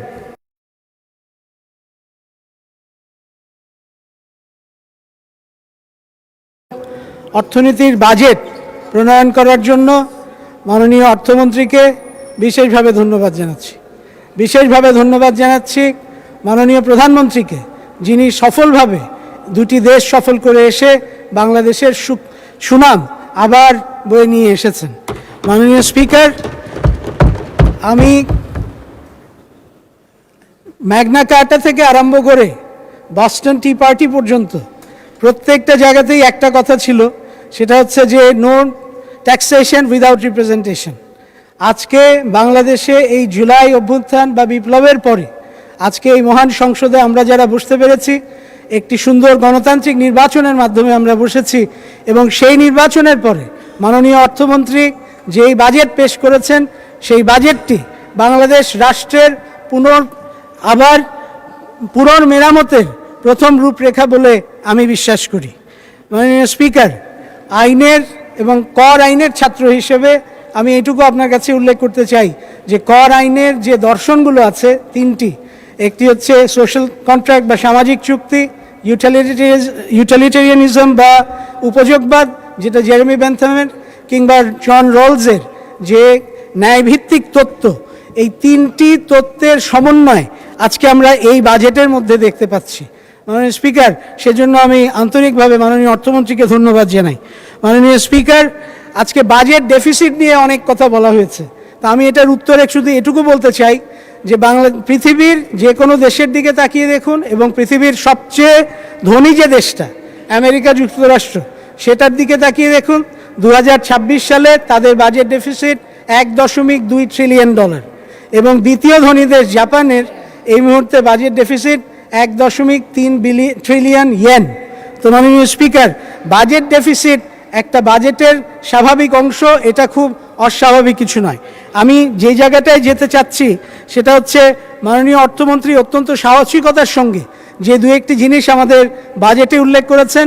একটি হচ্ছে যে আমাদের ট্যাক্স জিডিপি রেশিও বা স্থূল আভ্যন্তরীণ উৎপাদন বা এই রেশিওটা অত্যন্ত কম বলে তিনি উল্লেখ করেছেন এবং এটা সত্যটা তিনি সবার সামনে, জাতির সামনে এবং সংসদের সামনে তুলে ধরেছেন এবং এটা থেকে কিভাবে বের হওয়া যায় সেটার একটা প্ল্যানিং বা সেটার একটা বাস্তবায়নের চিত্র তিনি এখানে দিয়েছেন। তিনি আশা করেছেন যে আমরা 10.2% এই ট্যাক্স জিডিপি রেশিওতে ইনশাল্লাহ আমরা যেতে পারবো এবং এটা থেকে উত্তরণের জন্য, আমাদের ট্যাক্স ক্ষেত্র বাড়ানোর ক্ষেত্রে তিনি একটা যুগান্তকারী পদক্ষেপের কথা এখানে বলেছেন, যে আমাদের যে অনানুষ্ঠানিক অর্থনীতি আছে, যেটা বাংলাদেশের শতকরা 28% থেকে 40% অর্থনীতির জন্য দায়ী, মানে তারা কাজ করে, সেই অনানুষ্ঠানিক অর্থনীতিকে তিনি আনুষ্ঠানিকতার মধ্যে আনতে চেয়েছেন। এবং আমি বিশ্বাস করি এটা যদি সম্ভব হয়, বাংলাদেশের আগামীতে বাজেটের ইনশাল্লাহ কোনো অভাব হবে না। মাননীয় স্পিকার, আমি আপনাকে উদাহরণ দিতে পারি, সেটা হচ্ছে যে আপনার এই মুহূর্তে আমাদের জিডিপি হচ্ছে $510 বিলিয়ন। যদি আমাদের এইখানে আমরা 10% আমাদের ট্যাক্স জিডিপি রেশিও হয়, এই মুহূর্তে আমাদের আহরণ হচ্ছে ট্যাক্সের থেকে মাত্র $36 বিলিয়ন। কিন্তু এটা যদি আমরা 10%-এ যেতে পারি তখন আরও $13 বিলিয়ন বেড়ে যাবে। আমরা যদি 12%-এ যেতে পারি সেক্ষেত্রে এটা আরও $23 বিলিয়ন, অর্থাৎ $61 বিলিয়ন হবে। তখন আমাদের বিদেশি ঋণের উপরেও ইনশাল্লাহ নির্ভর করতে হবে না। এখন বাস্তবায়নটা কিভাবে করবেন সেটারও একটা দিক নির্দেশনা কিন্তু তিনি দিয়েছেন। যেমন এখানে ক্যাশলেস একটা অর্থনীতির কথা আমরা আস্তে আস্তে ভাবছি। মানে স্পিকার, এটা আমরা ভারতে দেখেছি, সুইডেনে দেখেছি, মালয়েশিয়াতে দেখেছি, বিভিন্ন দেশে এই ক্যাশলেস অর্থনীতির মাধ্যমে ব্যাপকভাবে কর আহরণ বেড়েছে। যেমন ভারতে 2019 সালে আপনার আয় ছিল 21 লক্ষ কোটি রুপি।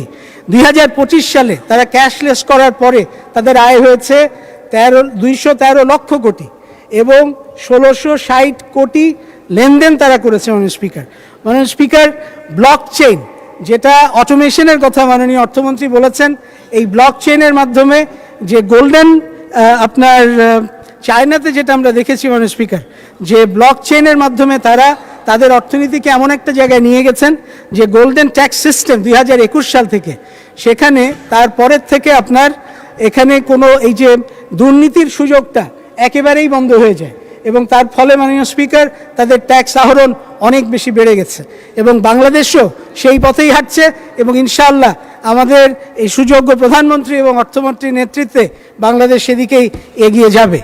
আমি আরেকটা কথা একটু বলতে চাই মাননীয় স্পিকার, যে আমাদের এখানে আমাদের এই হিসাব রক্ষণের ব্যাপারে আমাদের আইনটাকে আরেকটু কড়াকড়ি করার প্রয়োজনীয়তা আছে। কারণ কৌটিল্য এই 2000 বছর আগে বলেছিলেন যে আপনার হিসাব রক্ষক যদি দুর্নীতিপরায়ণ হয় তাহলে পরে আপনার প্রকাশ্য শত্রুর চাইতেও সেটা ভয়ঙ্কর। আমাদের হিসাব রক্ষণের ব্যাপারে প্রয়োজনে ফৌজদারি আইনকে সংশোধন করে এই ব্যাপারে ভূমিকা নেওয়ার প্রয়োজন আছে বলে আমরা বিশ্বাস করি। মাননীয় স্পিকার, পিলার 1 এবং পিলার 2 ওইসিডির দুটা বৈশ্বিক চুক্তি বাংলাদেশ স্বাক্ষর করেছে। এই বৈশ্বিক চুক্তির পিলার 2টা আমাদের জন্য খুব গুরুত্বপূর্ণ, কারণ সেখানে একটা মিনিমাম ট্যাক্সেশন সবগুলো কোম্পানির জন্য বলা হয়েছে। এর ফলে যেটা হচ্ছে মাননীয় স্পিকার, আমরা যেই ইনসেন্টিভগুলো বা যেই প্রণোদনাগুলো আমরা বিদেশি বড় বড় কোম্পানিগুলোকে দিতাম, যে ট্যাক্স হলিডে ইত্যাদি, সেইটা আপনার ক্ষতিগ্রস্ত হচ্ছে।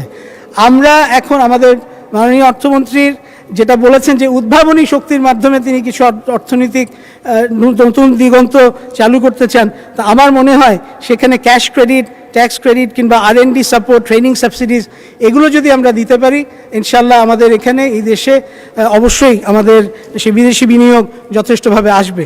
সর্বশেষে আর দুটো কথা বলছি মাননীয় স্পিকার, আমি ইসলামিক ডেভেলপমেন্ট ব্যাংকের আইনজীবী ছিলাম। ইসলামিক ফাইন্যান্সের উপরে আমার বিশ্বাস অনেক বেশি। আমি বিশ্বাস করি আমাদের অর্থমন্ত্রী এটা $4 ট্রিলিয়ন বাণিজ্য এই ইসলামিক ফাইন্যান্সের মাধ্যমে হয়। কাজে এটার ব্যাপারে যদি আমরা একটু যদি মনোযোগী হই, 1981 সালে শহীদ প্রেসিডেন্ট জিয়াউর রহমান মক্কা কনফারেন্সে এই ইসলামিক ব্যাংকিংয়ের ব্যাপারে যথেষ্ট উৎসাহ দিয়েছিলেন এবং তার ফলশ্রুতিতেই বাংলাদেশে ইসলামিক ব্যাংকিং হয়েছিল। কাজে আমি বিশ্বাস করি মাননীয় স্পিকার যে এটার মাধ্যমে আমাদের একটা সামনের দিকে এগিয়ে যাওয়া সম্ভব। মাননীয় স্পিকার, আর দুটি কথা বলে শেষ করতে চাই ইনশাআল্লাহ। একটি হচ্ছে যে সামাজিক সুরক্ষা, বাংলাদেশ কল্যাণমূলক রাষ্ট্রের দিকে এগিয়ে যাচ্ছে, এটা এই বাজেট দেখলেই বোঝা যায় এবং এটা এই বাজেটে যে বিভিন্ন কার্ড আমাদের সরকার দিচ্ছে মানুষকে, সেটা মানুষকে একটা কল্যাণমূলক রাষ্ট্রের দিকে নিয়ে যাবে। অঞ্চলভিত্তিক সুষম উন্নয়ন, এটা এই ট্যাক্সের একটা বিশাল বড় ব্যাপার মাননীয় স্পিকার। আমার পঞ্চগড়ের অত্যন্ত হতদরিদ্র মানুষজন এটার মাধ্যমে উপকৃত হবে। এই আমাদের বাজেটে আরও অনেক কিছু ছিল, ডিরেগুলেশন, প্রোগ্রেসিভ ট্যাক্স, সেগুলো নিয়ে বন্ডেড ওয়্যারহাউস যেটা এখন সবার জন্য দেয়া হয়েছে, এর চেয়ে বেশি আর বলতে পারছি না মাননীয় স্পিকার, ভবিষ্যতে আবার বলবো ইনশাল্লাহ। আপনাকে অনেক অনেক অনেক ধন্যবাদ। আপনাকে অসংখ্য ধন্যবাদ মাননীয় সদস্য। আলোচনায় অংশগ্রহণ করবেন লালমনিরহাট 1 আসন থেকে নির্বাচিত মাননীয় সদস্য জনাব মোহাম্মদ হাসান রাজীব প্রধান। জনাব মোহাম্মদ হাসান রাজীব প্রধান, আপনার সময় 6 মিনিট। ধন্যবাদ আপনাকে। বিসমিল্লাহির রহমানির রাহিম। 2026-2027 অর্থ বছরে জাতীয় বাজেটের উপর আলোচনায় অংশগ্রহণের সুযোগ দানের জন্য মাননীয় স্পিকার আপনাকে অসংখ্য ধন্যবাদ। মাননীয় স্পিকার, আমার বক্তব্যের শুরুতেই আমি ধন্যবাদ জানাতে চাই আমাদের সংসদ নেতা মাননীয় প্রধানমন্ত্রী, ওনাকে অভিনন্দন জানাতে চাই। সাম্প্রতিককালে মালয়েশিয়া এবং চায়না সফর করে উনি একটি সাকসেসফুল সফর করে এসেছেন মাননীয় স্পিকার। এই সফর শুধু বাংলাদেশের কূটনৈতিক অবস্থানকেই দৃঢ় করেনি, এই সফরের মাধ্যমে আমি বিশ্বাস করি এই বাংলাদেশের অর্থনীতিতে নতুন গতি সঞ্চার হবে, দেশি বিদেশি বিনিয়োগ বাড়বে এবং বিনিয়োগ আকৃষ্ট করবে নতুন কর্মসংস্থানের সৃষ্টি। মাননীয় স্পিকার, আমি আমাদের মাননীয় অর্থমন্ত্রীকে আন্তরিক অভিনন্দন জানাই। তিনি বাংলাদেশের ইতিহাসে সর্ববৃহৎ বাজেট এই সংসদে উপস্থাপন করেছেন। কেউ কেউ হয়তো এই বাজেটের আকার আকৃতি নিয়ে কথা বলছে, কিন্তু আমাদের মনে রাখতে হবে মাননীয় স্পিকার, বাংলাদেশ এই 10-15 বছর আগের বাংলাদেশের অর্থনীতি এখন বাংলাদেশে নাই। আমাদের অর্থনীতির পরিধি বেড়েছে জনগণের প্রত্যাশা এবং উন্নয়নের চাহিদা এবং রাষ্ট্রের দায়িত্ব। তাই এই বাজেটের আকার বড় হওয়াটাই খুবই স্বাভাবিক। মাননীয় স্পিকার, দীর্ঘদিন ধরে জনগণের করের অর্থ যা শিক্ষা, স্বাস্থ্য, কৃষি বা শিল্প বা কর্মসংস্থানের ক্ষেত্রে ব্যয় হয়নি, শুধু হয়েছে লুটপাট, দুর্নীতি এবং ক্ষমতার অপব্যবহারের মাধ্যমে অপচয় করা হয়েছে। মাননীয় স্পিকার, রাষ্ট্রের প্রতিষ্ঠানগুলোকে দুর্বল করা হয়েছে, অর্থনীতিকে রাজনৈতিক স্বার্থের কাছে জিম্মি করা হয়েছে। মাননীয় স্পিকার, আইনের শাসনের পরিবর্তে প্রতিষ্ঠিত হয়েছে দলীয় শাসন। মাননীয় স্পিকার, নবনির্বাচিত বিএনপি সরকারের প্রথম বাজেট এমন এক সময়ে প্রণীত হয়েছে যখন আমরা একটি অত্যন্ত কঠিন অর্থনৈতিক বাস্তবতা উত্তরাধিকার সূত্রে পেয়েছি। আমরা এমন একটি অর্থনীতি পেয়েছি যেখানে বিগত কয়েক বছর ধরে মূল্যস্ফীতি সাধারণ মানুষের জীবনকে দুর্বিষহ করে তুলেছে। অর্থনৈতিক প্রবৃদ্ধির গতি কমে গেছে। মাননীয় স্পিকার, বেসরকারি বিনিয়োগ একদম স্থবির হয়ে গিয়েছে। মাননীয় স্পিকার, এই বাজেটের সবচেয়ে অনুপ্রেরণাদায়ক দিক হলো এর অন্তর্নিহিত দর্শন। এটি কেবল আয় ব্যয়ের হিসাব না, এটি মানুষের বাজেট। গণতান্ত্রিক, মানবিক ও অন্তর্ভুক্তিমূলক অর্থনীতির পথে যাত্রা, এই শিরোনামেই স্পষ্ট করে দেয় যে সরকার অর্থনৈতিক পুনরুদ্ধারের পাশাপাশি মানব উন্নয়নকে সর্বোচ্চ গুরুত্ব প্রদান করেছে। এই কারণে আমি বিশেষভাবে আনন্দিত যে শিক্ষা ও স্বাস্থ্য খাতকে এবারের বাজেটে সর্বোচ্চ গুরুত্ব দেওয়া হয়েছে। বার্ষিক উন্নয়ন কর্মসূচিতে শিক্ষা খাতের বরাদ্দ উল্লেখযোগ্যভাবে বৃদ্ধি করা হয়েছে, তেমনি বরাদ্দ বৃদ্ধি করা হয়েছে স্বাস্থ্য খাতেও। এটি প্রমাণ করে যে বর্তমান সরকার উপলব্ধি করে মানব সম্পদ বিনিয়োগে একটি জাতির সবচেয়ে বড় বিনিয়োগ। মাননীয় স্পিকার, এই বাজেটের আরেকটি গুরুত্বপূর্ণ দিক হলো সামাজিক নিরাপত্তা কর্মসূচি। এতে ব্যাপকভাবে সম্প্রসারণ করা হয়েছে। গত অর্থ বছরের তুলনায় সামাজিক নিরাপত্তা খাতে বরাদ্দ অনেক বেশি বাড়িয়েছে। সবচেয়ে গুরুত্বপূর্ণ বিষয় হলো বিএনপি নির্বাচনী ইশতেহারে যে ফ্যামিলি কার্ডের কথা বলেছে, সেই ফ্যামিলি কার্ড প্রদান কর্মসূচি শুরু হয়েছে, যা কেবল শুধু একটি ভাতা কর্মসূচি নয়, একটি দরিদ্র পরিবারের জন্য নিরাপত্তার প্রতীক। এটি নারীর ক্ষমতায়নে একটি কার্যকর মাধ্যম। একইভাবে কৃষক কার্ডের ব্যবহার শুরু হয়েছে, কৃষক কার্ড প্রদান শুরু হয়েছে, যা কৃষককে আর্থিক সহায়তা এবং বিভিন্ন সরকারি সেবা লাভ করতে সহায়তা করে। মাননীয় স্পিকার, এই বাজেট আমাদের তরুণ প্রজন্মের জন্য একটি শক্তিশালী বার্তা বহন করে আনে। বাংলাদেশ একটি তরুণ জনগোষ্ঠীর দেশ। প্রতি বছর লক্ষ লক্ষ শিক্ষক তরুণ তরুণী স্বপ্ন নিয়ে কর্মবাজারে প্রবেশ করে।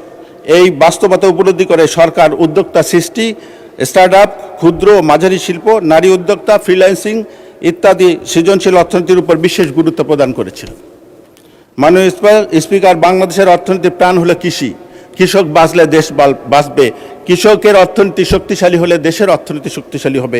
এ কারণেই কৃষি সামগ্রীর উপরে উল্লেখযোগ্যভাবে রিয়াত প্রদান করা হয়েছে, ট্যাক্স কমিয়ে নেওয়া হয়েছে।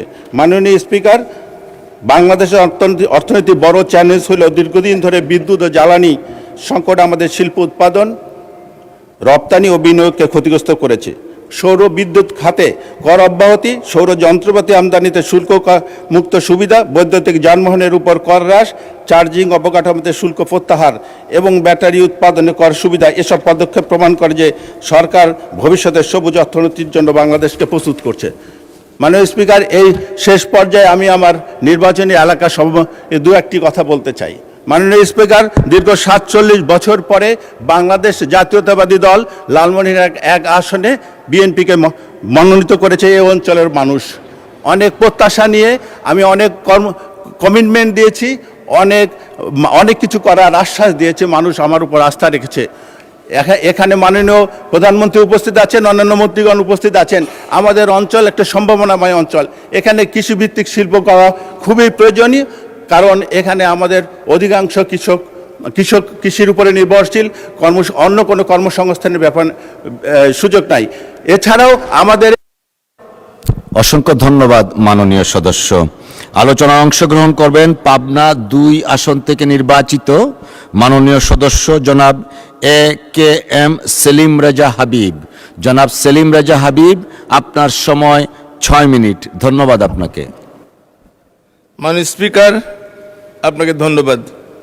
মাননীয় স্পিকার, আমাদের গণতান্ত্রিক অগ্রযাত্রার 54 বছরের ইতিহাসে এই প্রথম আমরা একজন প্রধানমন্ত্রীকে দেখলাম যে রাষ্ট্রীয় বিদেশ সফরে তিনি বাণিজ্যিক ফ্লাইট ব্যবহার করেছেন এবং 250 বা 300 সফর সঙ্গী নয়, মাত্র 28 জন সফর সঙ্গী নিয়ে তিনি পৃথিবীর 2টি প্রভাবশালী দেশ সফর করেছেন।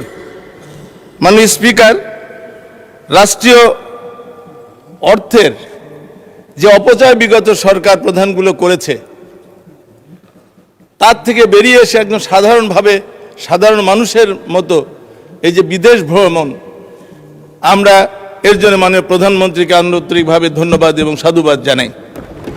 সেই সাথে সাথে আরেকটি রাজনীতিকে তিনি ভেঙে ফেলেছেন, সেটি হচ্ছে আমরা বিগত স্বৈরাচার আমলে সরকার প্রধানদের দেখেছি বিদেশ সফরে যাওয়ার আগে এবং ফিরে আসার সময় বিমানবন্দরে লক্ষাধিক লোক সমাগম করে সারা ঢাকা শহরকে অচল করে দেওয়া হয়েছে।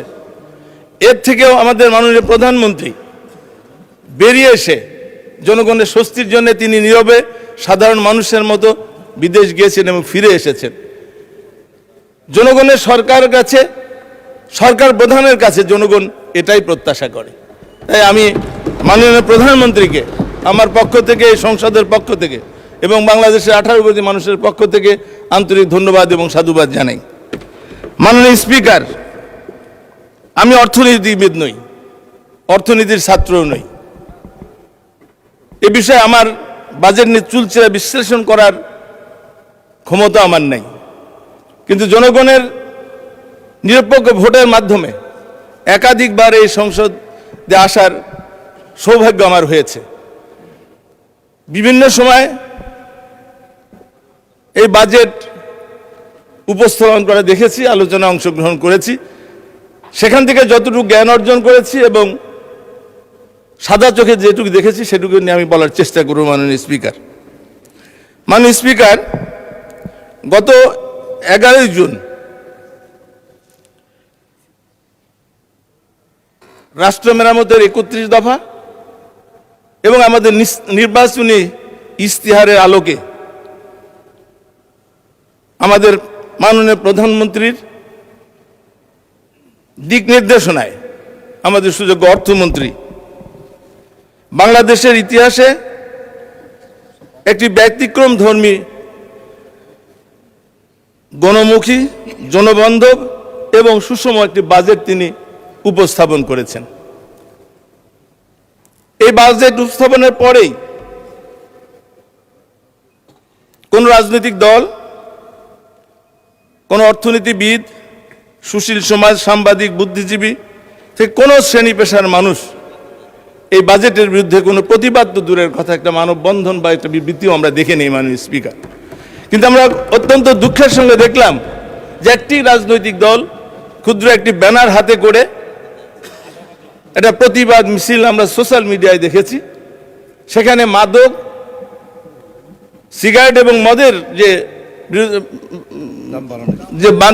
ট্যাক্স বাড়ানো হয়েছে এর প্রতিবাদে তারা রাস্তায় দাঁড়িয়েছে মাননীয় স্পিকার। এটা অত্যন্ত দুঃখজনক। যারা ইসলামে মদ এবং মাদককে নিষিদ্ধ করা হয়েছে মাননীয় স্পিকার। মাননীয় স্পিকার, এই বাজেট ঘোষণার পর থেকেই আমাদের বিরোধী দলগুলো যেভাবে এই বাজেটের সমালোচনা করেছে, আমি আর কিছু বলতে চাই না যেহেতু সময় শেষ। আমি শুধু বলবো যে দ্বিচারিতা বাদ দিয়ে আমি মাননীয় অর্থমন্ত্রীকে বলবো যে যারা এই বাজেটে ঋণ নির্ভর বলছে, যারা এই বাজেট দিলে রাষ্ট্রের ক্ষতি হবে, তাদেরকে তাদের এলাকার যে উন্নয়ন বাজেট রয়েছে সেই বাজেটকে কার্টেল যদি করা হয় তাহলে আমার মনে হয় যে ঋণও নেওয়া লাগবে না এবং বাজেটে ঘাটতিও থাকবে না। সুতরাং এই ব্যাপারে অনুরোধ করে যদি তারা রাজি হয় তাহলে আমার মনে হয় এই ব্যাপারে মাননীয় অর্থমন্ত্রী বিচার করতে কি বলে ভেবে দেখতে পারেন। মাননীয় স্পিকার, আমি আমার নির্বাচনী এলাকার কিছু দাবির দিকে যাই। মাননীয় মাননীয় স্পিকার, আমার নির্বাচনী এলাকায় পেঁয়াজ, দেশের 1/4 পেঁয়াজ উৎপাদন হয়।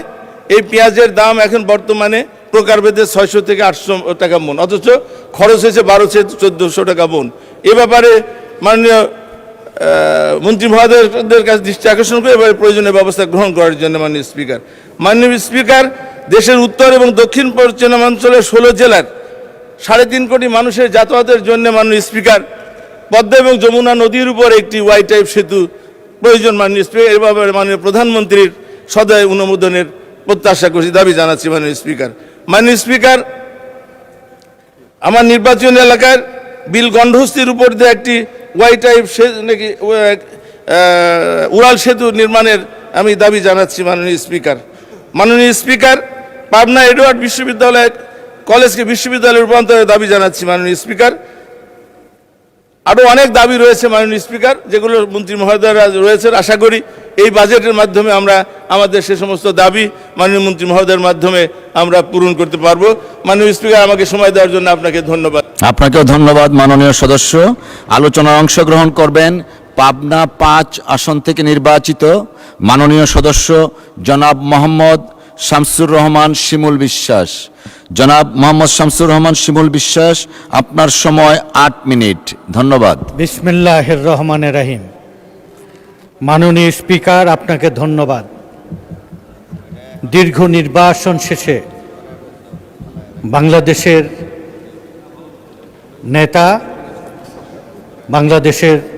আমাদের নেতা মাননীয় প্রধানমন্ত্রী বাংলাদেশে ফিরে এসে প্রতিহিংসা এবং প্রতিশোধের রাজনীতির বিপরীতে জাতীয় ঐক্য, সমৃদ্ধি এবং সমন্বয়ের এবং উন্নয়নের যে রাজনীতি শুরু করেছেন, পর্যায়ক্রমে রাজনীতির যে চিরাচরিত সংস্কৃতির বদলে দিয়ে 2 দেশ বিজয় করেও আমাদের সামনে নতুন একটি রাজনৈতিক সংস্কৃতি তুলে ধরেছেন।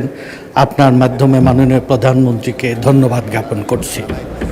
মাননীয় প্রধানমন্ত্রীর দিক নির্দেশনায় গণতান্ত্রিক, মানবিক, অন্তর্ভুক্তমূলক অর্থনীতির অভিযাত্রা প্রতিপাদ্যকে সামনে রেখে জাতীয় বাজেট উপস্থাপন করায় মাননীয় অর্থমন্ত্রীকে ধন্যবাদ জ্ঞাপন করছি। আমি বিশ্বাস করি এই বাজেট দেশের অর্থনৈতিক অগ্রযাত্রা, জনকল্যাণ, টেকসই উন্নয়নের একটি গুরুত্বপূর্ণ পথ নির্দেশ হিসাবে বিবেচিত হবে ইনশাআল্লাহ।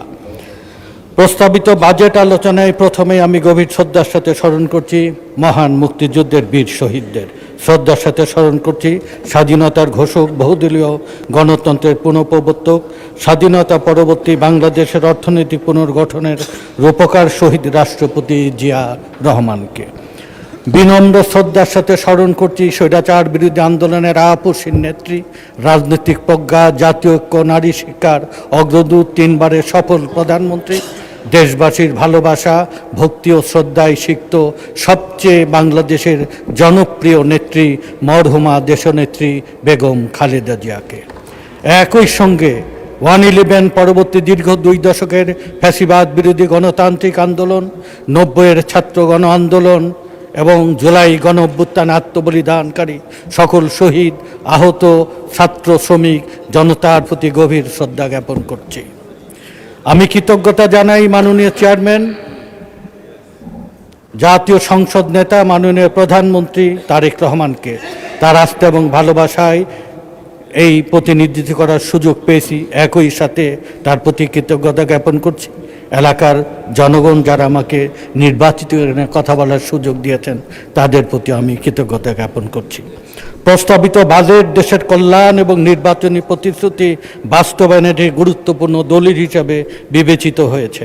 সামাজিক সুরক্ষা, কর্মসংস্থান সৃষ্টি, বিনিয়োগ সম্প্রসারণে গৃহীত উদ্যোগসমূহ এ বাজেটে জনকল্যাণমুখী ভবিষ্যৎমুখী দৃষ্টিভঙ্গির প্রতিফলন। মাননীয় স্পিকার, আমার বক্তব্যে জাতীয় এবং আমার এলাকার 2টি বিষয় আলোকপাত করতে চাই। প্রথমত, প্রস্তাবিত বাজেটের আলোকে জনগণের প্রত্যাশা এবং পাবনার জনগণের উন্নয়নের কিছু অগ্রাধিকার বিষয়ে আলোকপাত করব। দ্বিতীয়ত, বাংলাদেশ জাতীয়তাবাদী শ্রমিক দলের প্রধান সমন্বয়কারী হিসাবে শ্রমজীবী মানুষের সঙ্গে সম্পৃক্ত থাকার অভিজ্ঞতা থেকে গণতান্ত্রিক আন্দোলন এবং জুলাই গণ অভ্যুত্থানে আত্মত্যাগী শ্রমজীবী মানুষের প্রতি শ্রদ্ধা জানিয়ে তাদের কয়েকটি প্রস্তাব আমি উত্থাপন করব। সামগ্রিক বাজেট প্রস্তাবনার আলোকে পাবনার জনগণের পক্ষে কয়েকটি দাবি আমি তুলে ধরতে চাই। পাবনা পৌরসভার বয়স প্রায় 2 বছর। এখানে সুযোগ সুবিধা বঞ্চিত এই উন্নয়নের জন্য একটি প্যাকেজ দাবি করছি। পাবনার সদর হাসপাতালকে 500 শয্যায় বিশিষ্ট পরিণত করা, দেশের দক্ষিণ পশ্চিমাঞ্চল, উত্তর পশ্চিমাঞ্চল, মধ্য অঞ্চল সহ প্রায় 4.5 কোটি মানুষের যোগাযোগ ব্যবস্থার আধুনিক পরিবর্তনের জন্য মানিকগঞ্জের আরিচা, রাজবাড়ির দৌলদিয়া এবং পাবনার খাসসরকে কেন্দ্র সংযুক্ত করে ওয়াই প্যাটার্ন পদ্মা সেতু বাস্তবায়ন অত্যন্ত গুরুত্বপূর্ণ। এ সেতু বাস্তবায়িত হলে 4.5 কোটি মানুষের যোগাযোগ এবং জীবন সহজ হবে, আঞ্চলিক বাণিজ্য বিনিয়োগ বৃদ্ধি পাবে, যমুনা সেতুর উপর প্রচণ্ড চাপ কমবে, বিকল্প যোগাযোগ সৃষ্টি হবে, অর্থনীতি এবং যোগাযোগ ব্যবস্থায় প্রভূত প্রভাব রাখবে এবং ব্যয় সাশ্রয় হবে ইনশাল্লাহ। শহীদ রাষ্ট্রপতি জিয়ার ঘোষিত পাবনা কৃষি বিশ্ববিদ্যালয় এখনও বাস্তবায়ন হয়নি। আমি আপনার মাধ্যমে এই প্রকল্পটি বাস্তবায়নের আমি দৃষ্টি আকর্ষণ করছি। এছাড়া পাবনার ঐতিহ্যবাহী হুঁশিয়ারি পরিবহন, তার দুগ্ধ, ক্ষুদ্র কুটির শিল্প, বন্ধ মিল কারখানা চালু করলে জাতীয় এবং আঞ্চলিকভাবে এক প্রভাব এবং কর্মসংস্থান তৈরি করবে। মাননীয় স্পিকার, নির্বাচনী ইশতেহার অনুযায়ী জীবনচক্র ভিত্তিক সামাজিক নিরাপত্তা কর্মসূচির উদ্যোগকে আমি স্বাগত জানাই। আমার প্রস্তাব দেশের প্রায় 85% অপ্রাতিষ্ঠানিক খাতে শ্রমজীবী মানুষকে এই কর্মসূচির আওতায় আনা হোক। অসুস্থতা, দুর্ঘটনা, কর্মহানি, বার্ধক্য তাদের সুরক্ষা নিশ্চিত করা জরুরি। নারী কর্মীদের মাতৃত্বকালীন সুরক্ষায় বিএনপির 6 মাসের ছুটির প্রতিশ্রুতি প্রশংসনীয়। তবে অপ্রাতিষ্ঠানিক খাতের শ্রমিক, কর্মচারী, দুর্ঘটনায় ক্ষতিগ্রস্ত পরিবার, বয়স্ক, কর্মচ্যুত শ্রমজীবী মানুষ, প্রতারণা শিকার প্রত্যক্ষত অভিবাসী, দৈনিক ভিত্তিক আউটসোর্সিং কর্মীদের সামাজিক নিরাপত্তা কর্মসূচির আওতায় আনার দাবি করছি। মাননীয় স্পিকার, দীর্ঘদিন মজুরি নির্ধারণের বাইরে থাকা বাংলাদেশের শ্রমিকদের জন্য সরকারের সাম্প্রতিক উদ্যোগকে শ্রমজীবী মানুষ সাধুবাদ জানিয়েছে। আমি প্রস্তাব করছি দ্রব্যমূল্য মুদ্রাস্ফীতির সঙ্গে সামঞ্জস্য রেখে একটি জাতীয় ন্যূনতম মজুরি কাঠামো প্রণয়ন এবং তা প্রণয়নের হালনাগাদ এবং প্রয়োজনীয় নীতিমালা গ্রহণ করা হোক। বাংলাদেশের শ্রমবাজারে একটি বড় সংকট হল আউটসোর্সিং, দৈনিক ভিত্তিক অস্থায়ী নিয়োগ ব্যবস্থা। সরকারি স্বায়ত্তশাসিত প্রতিষ্ঠান সহ বিভিন্ন খাতে এর ফলে লাখ লাখ তরুণ তরুণী চাকরির অনিশ্চয়তা এবং শোষণের শিকার হচ্ছে। স্থায়ী প্রয়োজন থাকা সত্ত্বেও তথাকথিত এজেন্টের মাধ্যমে নিয়োগ অব্যাহত রয়েছে, অথচ এ খাতে নিয়মিতকরণ বাজেটের নতুন কোনো অতিরিক্ত বরাদ্দের প্রয়োজন হবে না। তাই আউটসোর্সিং, দৈনিক ভিত্তিক অস্থায়ী শ্রমিকদের দ্রুত স্থায়ী এবং ন্যায্য কাঠামোর আয়ত্তায় আনার দাবি করছি। শিল্প, বন্দর, কলকারখানা এবং জনগোষ্ঠী শিক্ষা, স্বাস্থ্যসেবা, সুরক্ষা অধিক বরাদ্দ দাবি করছি। মাননীয় স্পিকার, ক্ষুধা এবং দারিদ্রতা হ্রাস, কর্মসংস্থান আজ দেশের অন্যতম প্রধান চ্যালেঞ্জ এবং বিএনপি নির্বাচনী প্রতিশ্রুতির একটি গুরুত্বপূর্ণ অগ্রাধিকার। এই লক্ষ্য বাস্তবায়নে মানব সম্পদ উন্নয়ন অপরিহার্য। পরিসংখ্যান ব্যুরোর জরিপে দেখা গেছে লাখ লাখ শিক্ষিত তরুণ তরুণী বেকার রয়েছেন। একদিকে অটোমেশন, কৃত্রিম বুদ্ধিমত্তার বিস্তার বিপুল সংখ্যক শ্রমিক চাকরি হারানোর ঝুঁকিতে পড়েছে। এর প্রধান অভিঘাত বহন করবে বাংলাদেশের নারী শ্রমিক এবং অদক্ষ জনশক্তি। দক্ষতা উন্নয়ন কর্মসংস্থানের জন্যে শ্রম কর্মসংস্থান মন্ত্রণালয়কে অধিক বরাদ্দের আমি প্রস্তাব করছি। মাননীয় স্পিকার, বাংলাদেশের গৌরব এবং উজ্জ্বলের দিক উল্লেখ, এই ভূখণ্ড পঞ্চদশ দশকে একটি অন্যতম সমৃদ্ধ অঞ্চল ছিল। বাংলার কৃষি, মসলিন, রেশম, জাহাজ শিল্প, সমুদ্র বন্দর দিয়ে এক প্রসিদ্ধি লাভ করেছিল। দুর্ভাগ্যবশত এই জনপদে বারবার বহিঃশক্তির আক্রমণের ফলে এই দেশটা লুণ্ঠিত হয়ে আমাদের সৌভাগ্য আজকে হাতছাড়া হয়ে গেছে। ইংরেজ কোম্পানির লুণ্ঠনের সময় ৭৬ এবং ৫০-এর মনন্তরে প্রায় ১/৩ মানুষ মৃত্যুবরণ করে। এদেশের অসংখ্য ধন্যবাদ মাননীয় সদস্য। আলোচনায় অংশগ্রহণ করবেন ভোলা ১ আসন থেকে নির্বাচিত মাননীয় সদস্য জনাব আন্দালিব রহমান। জনাব আন্দালিব রহমান, আপনার সময় 15 মিনিট। ধন্যবাদ। ধন্যবাদ মাননীয় স্পিকার। বিসমিল্লাহির রহমানির রহিম। সবাইকে আসসালামু আলাইকুম। প্রথমেই মাননীয় স্পিকার, আপনার মাধ্যমে আমি মাননীয় প্রধানমন্ত্রীকে অভিনন্দন এবং শুভেচ্ছা জানাই বাংলাদেশের এই সম্মান বয়ে আনার জন্য। I am sure by time আমরা জানতে পারবো পার্লামেন্টে কী কী চুক্তি হলো বা কী কী আলাপ হলো, এবং বিস্তারিতভাবে আমরা দেশবাসীও জানতে পারবে যে কী প্রোগ্রেস হলো এই দুই দেশে। মাননীয় স্পিকার, বাজেট নিয়ে তো অনেক কথা হলো, অনেক ফ্যাক্টস ফিগার্স নিয়ে কথা হলো, অনেক আর্গুমেন্ট হলো, স্পেকুলেশন হলো, ঠিক হবে কোনটা বাস্তবে হবে। আমি কিছু স্পেসিফিক ব্যাপারে যেতে চাই মাননীয় স্পিকার। আমি বাজেটে লক্ষ্য করলাম প্রায় 41 লক্ষ ফ্যামিলি কার্ড, কৃষক কার্ড, ডে কেয়ার, ফিজিক্যালি চ্যালেঞ্জদের জন্য ইকুইপমেন্ট আনার ট্যাক্স মৌকুফ, স্টার্ট আপে সাপোর্ট, মশলা দাম কমানো, চিকিৎসা খাত বিশেষ করে ক্যান্সার, হার্ট, চোখের ব্যাপার, ওষুধ শিল্পকে কমিয়ে আনা। আই ওয়াজ ওয়ান্ডারিং যে এই বাজেটটা যখন মাননীয় অর্থমন্ত্রী লিখেছেন, তার সাথে অবশ্যই মাননীয় প্রধানমন্ত্রীর অ্যাডভাইস ছিল এবং যারা যারা ছিলেন তাদের মাইন্ডসেটটা কী ছিল। মাননীয় স্পিকার, আমি মাইন্ডসেটটা দেখতে পেয়েছি for the people, welfare of the state. আমি এই বাজেটের মধ্যে একটা মেসেজ দেখেছি, that we care and people matter. Now this is the difference between a dictator, একটা স্বৈরাচার, আর একটা জনগণের সঙ্গে। This is very important. This is very important এই কারণ আমাদের প্রিয় নবী হযরত মুহাম্মদ সাল্লাল্লাহু আলাইহি ওয়াসাল্লাম যখন মদিনা স্টেট করেন, মানে এর উপরে তো সিভিলাইজেশন হয় না, তার সবচেয়ে বড় পিলার দুইটা ছিল, একটা ছিল জাস্টিস আর একটা ছিল হিউম্যানিটি। সেই হিউম্যানিটির মধ্যেই রুল অফ ল ছিল। অবশ্যই আলহামদুলিল্লাহ অত বড় নেতা, পৃথিবীর সবচেয়ে বিশ্ব মহামানব উনি, ওনার মতো রুল অফ ল তো আর পৃথিবীর কোনো দেশে আসবে না, সেখানে অবশ্যই আমাদের ঘাটতি আছে। কিন্তু এই যে ইন্টেনশনটা, এই যে জাস্টিসের ইন্টেনশন, এতিমদের জন্য, মহিলাদের জন্য, ডিস্ট্রেসড মানুষের জন্য, ফিজিক্যালি চ্যালেঞ্জ মানুষের জন্য, এই যে চিন্তাটা, ইনশাল্লাহ আল্লাহ জানি আমাদের এখানে এই বরকতটা নিয়ে আসে। আমি এটাই চিন্তা করি, আমি এটাকেই রেসপেক্ট করি। মাননীয় স্পিকার, এই জিনিসটা অনেক বেশি ইম্পর্টেন্ট, কারণ আপনার যখন এই গুড ইন্টেনশন থাকে, যেমন সেই সময় মদিনা স্টেট, তারপর 700 ইয়ার্স সারা পৃথিবী রুল করেছেন, এবং যেইভাবে মেরিটোক্রাসি উপরে চলে আসছে, সেই সময় পৃথিবীর সবচেয়ে বড় বড় সায়েন্টিস্ট আমাদের মুসলিম বিশ্ব থেকে আসছিল। এবার আমরা এই বাজেটে এরকম প্রভিশনও আমাদের রাখা উচিত, যাতে মেরিটোক্রাসি অটোমেটিক উপরে আসতে পারে। আজকে বাংলাদেশে একটা ছোট্ট এক্সাম্পল দেই, মেবি ট্রিভিয়াল, কিন্তু আজকে যারা ইয়াং জেনারেশন বা আপনারা যারা ক্রিকেট খেলা দেখেন, দেখবেন একটা নতুন ছেলে আসছে নাহিদ রানা নামে। এই ছেলেটা আজকে পৃথিবীর সবচেয়ে ফাস্টেস্ট বলার, তাকে আমরা সেইখান থেকে নিয়ে আসতে পারছি বিকজ অফকোর্স আমাদের ওই সিস্টেমে একটা মেরিটোক্রেসি ছিল। আই এম শিওর বাংলাদেশের কোনায় কোনায় এরকম হাজার হাজার বিভিন্ন সেক্টরের নাহিদরা আছে যাদেরকে আমাদের নিয়ে আসতে হবে। মানে স্পিকার, আরেকটা ব্যাপার, যেহেতু আমি মদিনা সনদে বা মদিনা স্টেটের কথা বলেছি, সেখান থেকে আরেকটা ব্যাপার আমি বলতে চাই, সেটা হলো আমাদের এত বড় একটা ইকোনমি। একবার জামাতের আমার অপোজিশনের একজন লিডার কারেক্টলি বলেছিলেন, আমি যদি উনি ভেঙে বলেননি, জাকাতের কথা। জাকাত is the pillar of the Islamic economy এবং জাকাত ইজ দ্য ইন্টিগ্রাল পার্ট। জাকাত গিভস প্রোটেকশন। আমরা বাংলাদেশে জাকাতটা একটা হিডেন ইকোনমি, আমরা কেউ বলতে পারি না কত টাকা জাকাত দেয়া হয়। হ্যাঁ, সরকারের আছে জাকাত নেওয়ার একটা ওয়ে আছে, বাট সেটা খুব মিনিমাল।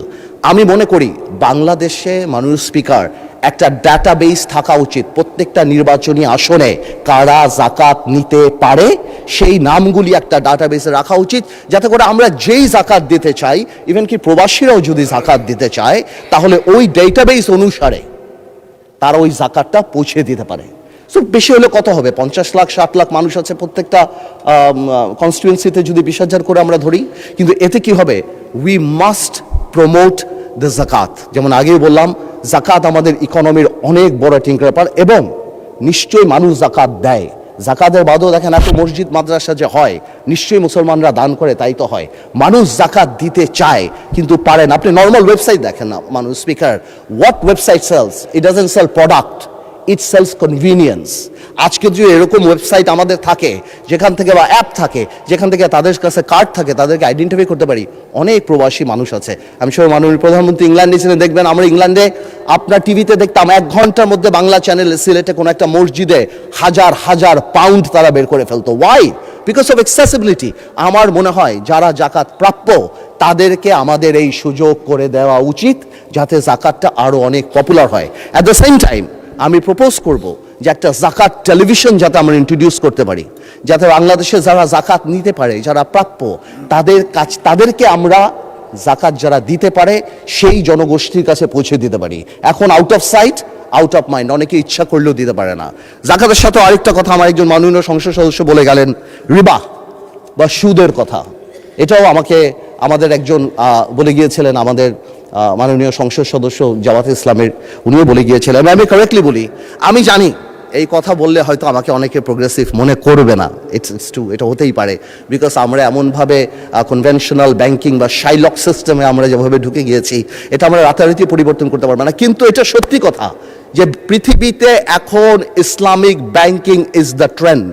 আপনি ইংল্যান্ডে যান, এটা সত্যি কথা, আপনি ইংল্যান্ডে যান, আপনি Al Rajhi bank, Maybank, Ahli bank, Gatehouse, Islamic bank of Malaysia, এবং মাননীয় প্রধানমন্ত্রী যখন মালয়েশিয়াতে ছিল, সেখানেও আমি বিবিসি একটা নিউজ দেখেছি about Islamic economy and Islamic শিল্প। We must promote Islamic banking. এক ইসলামিক ব্যাংক ডাকাতি হয়ে গেছে এই কারণে, যেটা আমার এক ভাই বললেন ওখানে দাঁড়িয়ে, যে ইসলামিক ব্যাংক ডাকাতি হয়ে গিয়েছে বিকজ ডাকাত খারাপ ছিল। That's it. But Islamic banking is the biggest solution. সারা পৃথিবী ইসলামিক ব্যাংকিং এর দিকে যাচ্ছে, এবং সরকারের তরফ থেকে আমাদের এই ইসলামিক ব্যাংককে প্রমোট করা উচিত। বিকজ কেন? বিকজ আমরা ডিভাইন ব্লেসিংয়ে বিশ্বাস করি। আমরা বিশ্বাস করি ইসলামিক ব্যাংকিং যত প্রমোটেড হবে বাংলাদেশে, ইসলামিক হবে, আল্লাহ তাআলার সেই রহমত, ডিভাইস ব্লেসিং আমাদের উপরে আসবে। এবং ইনশাল্লাহ আমার এক ভাই বলেছিলেন বেশ কিছুদিন আগে, আমি নাম বলবো না, উনি বলেছিলেন যে আমরা সিঙ্গাপুর বা কোরিয়া বা সোল হতে হবে। আপনারা যদি সুইসাইড রেট দেখেন, তাহলে আপনারা অবাক হয়ে যাবেন যে পৃথিবীর 2nd না 3rd সুইসাইড রেট সবচেয়ে বেশি হলো কোরিয়াতে। সো আমরা ডেভেলপমেন্টের সাথে শান্তি চাই, আমরা ডেভেলপমেন্টের সাথে ডিভাইন ব্লেসিং চাই, আমরা ডেভেলপমেন্টের সাথে আল্লাহ তাআলার রহমত চাই, যাতে আমরা শান্তিতে থাকতে পারি বাংলাদেশে। মাননীয় স্পিকার, একটা কথা তো রাইটলি চলে আসে, যেই কথাটা বারবার বলে, স্পেশালি আমাদের অপোজিশন থেকে বলা হয় বাজেট নিয়ে, যে এই বাজেটকে আমরা রিকভার করতে পারবো কি পারবো না। বা আমরা কি যেই পরিমাণ অর্থ আমাদের recover, because NBR doesn't have a good track record. এটা একদম দিবালোকের মতো সত্য। আমার দাঁড়িয়ে বললে তো হবে না যে না আমরা এটা করতে পারবো, এনবিআর ট্র্যাক রেকর্ড ভালো না, কিন্তু এটা মানতে হবে এনবিআর এর ট্র্যাক রেকর্ড কবে ভালো না? এনবিআর এর ট্র্যাক রেকর্ড তখন ভালো না যেই 17 বছর there was state patronised corruption in this country, তখন এনবিআর রেকর্ড ভালো না। যখন এই বাংলাদেশে বাজেটই করা হতো, সেই দরবেশ লোটাস কামালের একটা গ্রুপ মিলে যাদের কাজই ছিল কিভাবে আমরা বাংলাদেশকে লুট করব, এবং যেহেতু তাদের লুটের প্রসেসটা যাতে খুব সিম্পল হয়, যে পাইপলাইনটা এনবিআর এর ডিরেক্টর থেকে আরম্ভ করে যে প্রসেসটা, তারা সবাইকে করাপ্টেড করতো। আর জনগণকে কি দেখানো হতো? জনগণের দেখা হতো পদ্মা সেতু, 20,000 কোটি টাকার সেতু, যেটা 40,000 কোটি টাকা দিয়ে বানিয়ে একটা সিম্বল অফ অ্যারোগেন্স। ঠিক যেমন মমতাজ আর তাজমহল অনেকে বলে সিম্বল অফ লাভ, আমিও সেটাকে বলতাম শাহজাহান সাহেবের সিম্বল অফ অ্যারোগেন্স, যে কারণে সেই সময় সব ধ্বংস মানুষের হাত কেটে দেওয়া হতো, কিন্তু উনি ওটা নিয়ে ব্যস্ত ছিল। সো আমি মনে করি যে এই সরকার, যে আগের যে সরকার ছিল তার সাথে যখন আমরা তো স্বাভাবিকভাবে আওয়ামী লীগ সরকারের সাথে কম্পেয়ার করব, কারণ তারাই আমাদের আগের সরকার, তো সেই সরকারের যে সিস্টেম আর আজকের যে সিস্টেম, হ্যাঁ বিরোধী দলের অনেক কথা হয়েছে যে হয় খুন আছে, ধর্ষণ আছে, আছে, কিন্তু একটা কথা বলি, আপনারা গত 4 মাসের কোনো পত্রিকা খুলে একটা ব্যাংক লুটের খবর আপনারা দেখাতে পারবেন না। গত 4 মাসে আপনারা কোনো ধরনের পলিটিক্যালি প্যাট্রোনাইজ, আপনি যদি লাইব্রেরিতে যে শুধুমাত্র আওয়ামী লীগের প্রথম 6-7 মাসে দেখেন, অতদিনেই কিন্তু বেসিক ব্যাংক খাওয়া ওই বাচ্চু সাহেব আরম্ভ করে দিয়েছিল সেপ্টেম্বর মাসে। তো সুতরাং হ্যাঁ, বেনিফিট অফ দ্য ডাউট আমাদেরকে দেন ইনশাল্লাহ, যেহেতু আমাদের নিয়ত ভালো, যেহেতু আমরা একটা ওয়েলফেয়ার স্টেট করার চেষ্টা করছি, সেহেতু ইনশাল্লাহ আপনারা যদি সবাই একসাথে থাকেন, আমরা তো সবাই আওয়ামী লীগের সাথে যুদ্ধ করেই পর্যন্ত আসছি, let's not do politics with budget. আমরা বাজেটটাকে ন্যাশনাল ইস্যু বানিয়ে সবাই চেষ্টা করি যে সামনে আমরা কত দূর পর্যন্ত নিয়ে যেতে পারবো। মাননীয় স্পিকার, আমি আমার এলাকা নিয়ে কিছু কথা বলি, ভেরি ইম্পর্টেন্ট, ভোলা নিয়ে কথা বলা। মাননীয় স্পিকার, হাফিজ সাহেব থাকলে রিলেট করতো, উনি ভোলার মানুষ। মাননীয় স্পিকার, একটা বাড়ি, সরি হাফিজ সাহেবকে, সরি স্পিকার সাহেব, থ্যাংক ইউ, সো সরি, আমি শিওর আপনি চিনেন ওনাকে, বাট আমার বলাটা ভুল হয়েছে। Understand, we are member of parliament, thank you. আচ্ছা, আমি বলতে চাচ্ছিলাম একটা বাড়িতে যদি 3টা বাচ্চা কাচ্চা থাকে, বা 3জন বাচ্চা থাকে, 3জন সন্তান থাকে, আর একজন সন্তান যদি অঙ্কে ভালো হয়, বাবা মা তার জন্য একটা এক্সট্রা টিচার দেয়। তার মানে এই না বাবা মা অন্য কাউকে অপছন্দ করে, বাট ওই মেরিটটাকে সম্মান করে। মানে স্পিকার, আমার ভোলাতে 1.3 ট্রিলিয়ন কিউবিক মিটার গ্যাস আছে। আমাকে একটু অঙ্কের টিচারের মতো আলাদা করে দেখা উচিত, because I am intelligent and I have the capacity to become a doctor or engineer in future. আমি গ্যাসে পরিপূর্ণ, আপনি আমাকে ভ্যালু করেন। আজকে ভোলা ব্রিজ, আজকে আমি মন্ত্রীদের পিছে পিছে ঘুরি, কাউকে বলে আমাকে একটা এয়ারপোর্ট দেন, কাউকে বলে আমি একটা তেল দেয়, কাউকে বলি আমাকে একটু এয়ারপোর্ট করে দেন, আমাকে একটা বিশ্ববিদ্যালয়, এবং আমার ভোলা ব্রিজ সেতু। অনেকেই এটা কনফিউশন যে এই বাজেটের মধ্যে কেন ভোলা বরিশাল সেতুর কথা আসলো না। আমি মনে হয় কয়েকবার আমার সেতু মন্ত্রী সাহেবকে ফোন করেছি, জানতে চেষ্টা করেছি, উনি আমাকে আশ্বস্ত করেছে ডিপিপি অনুমোদন হবে, তারপর G2G অথবা পিপি আদল হবে। এবার এটা কবে হবে আমি জানতে চাচ্ছি। এয়ারপোর্ট আমি ভোলাবাসীর জন্য ঢাকা আসার জন্য চাচ্ছি না, বিকজ ওয়ান্স এই ইনফ্রাস্ট্রাকচার, যে নদী ভাঙানোর জন্য আমাদের রানী সাহেবের পিছে ঘুরি, মন্ত্রীদের আমার পিছে ঘোরা উচিত। I am sitting on gold mine, 1.3 trillion cubic metre, মন্ত্রী আমার পিছে পিছে ঘুরবে। পার্থ ভাই, ভোলার মানুষের ঘুম ভাঙবে হেলিকপ্টারের আওয়াজে, বিলিয়নিয়ার আসবে ভোলাতে। আমি ভোলাকে তো সেভাবে চাই, Bhola must be the workshop of Bangladesh, Bhola must be the Tamil Nadu of India, Bhola must be the shows of China, Bhola মানুষ the Selangor of Penang of Malaysia. আপনারা ভোলাকে আলাদা ভোলা ডেভেলপমেন্ট কমিটি করেন। আমার হাসপাতালের জন্য ভোলার জন্য ঘুরতে হচ্ছে, আমার একটা এয়ারপোর্ট তো সম্ভবই না, আমার বলে দিচ্ছে টাকা পয়সা নাই, এয়ার স্ট্রিপ যদি। আমি কেন চাচ্ছি, যাতে একটা বিদেশি যখন ইনভেস্ট করতে আসে তখন সেই ইনফ্রাস্ট্রাকচারের কথা জিজ্ঞেস করে। আমি ভোলা আর ঢাকায় আসার জন্য প্লেন চাই না, আমি এই জন্য চাচ্ছি তারা জিজ্ঞেস করে হসপিটালের কী অবস্থা, ইনফ্রাস্ট্রাকচারের অবস্থা, রাস্তাঘাটের কী অবস্থা, স্কুল কলেজের কী অবস্থা, সব ভোলা ব্রিজের কী অবস্থা, এই যে ভোলা ব্রিজ সেতু আমাদের সেতুটা এটা কবে হবে, বাজেটে কেন না। আমি মাননীয় অর্থমন্ত্রীকে রিকোয়েস্ট করবো আপনি একটু ভেঙে বলে দিবেন যে কেন নাই, কি হতে পারে, কবে হতে পারে আপনার স্পিচ যখন হবে। তো এই পুরো জিনিসটা আমাদের মাথায় রাখতে হবে যে ভোলাকে আপনারা ইউজ করেন। Bhola could be the heart of the economy of the country. আর এই কারণে আমাদের ইনফ্রাস্ট্রাকচার ডেভেলপমেন্ট অনেক দরকার। আমি মাননীয় প্রধানমন্ত্রীর দৃষ্টি আকর্ষণ করব যে ভোলা ডেভেলপমেন্ট কমিটি নামে একটা কমিটি যদি করে ভোলাকে আলাদা বরাদ্দ বা ভোলার আলাদা জিনিসগুলো, এবং আমাকে যদি, যেহেতু আমি সরকারের পার্ট না, আমি কোনো মন্ত্রী না বা আমার কোনো এক্সিকিউটিভ পাওয়ার নাই, আমাকে এরকম একটা অ্যাক্সেসিবিলিটি করে দেওয়া যাতে আমি আমার কাজগুলি খুব তাড়াতাড়ি বের করে নিয়ে আসতে পারি। মাননীয় স্পিকার, আমি আর বেশি সময় নিব না। আমি আবার সরকারকে এবং বিশেষ করে মাননীয় প্রধানমন্ত্রীকে ধন্যবাদ জানাই এবং আমি কংগ্রাচুলেট করি। এবং আমরা দেশবাসী এবং আমরা সবাই বসে আছি যে এই চুক্তির ডিটেলসগুলি আমরা ইনশাল্লাহ কবে জানবো, যাতে করে আমরা ডিটেলস আলাপ করতে পারবো। আপনাদের সবাইকে ধন্যবাদ। অসংখ্য ধন্যবাদ মাননীয় সদস্য।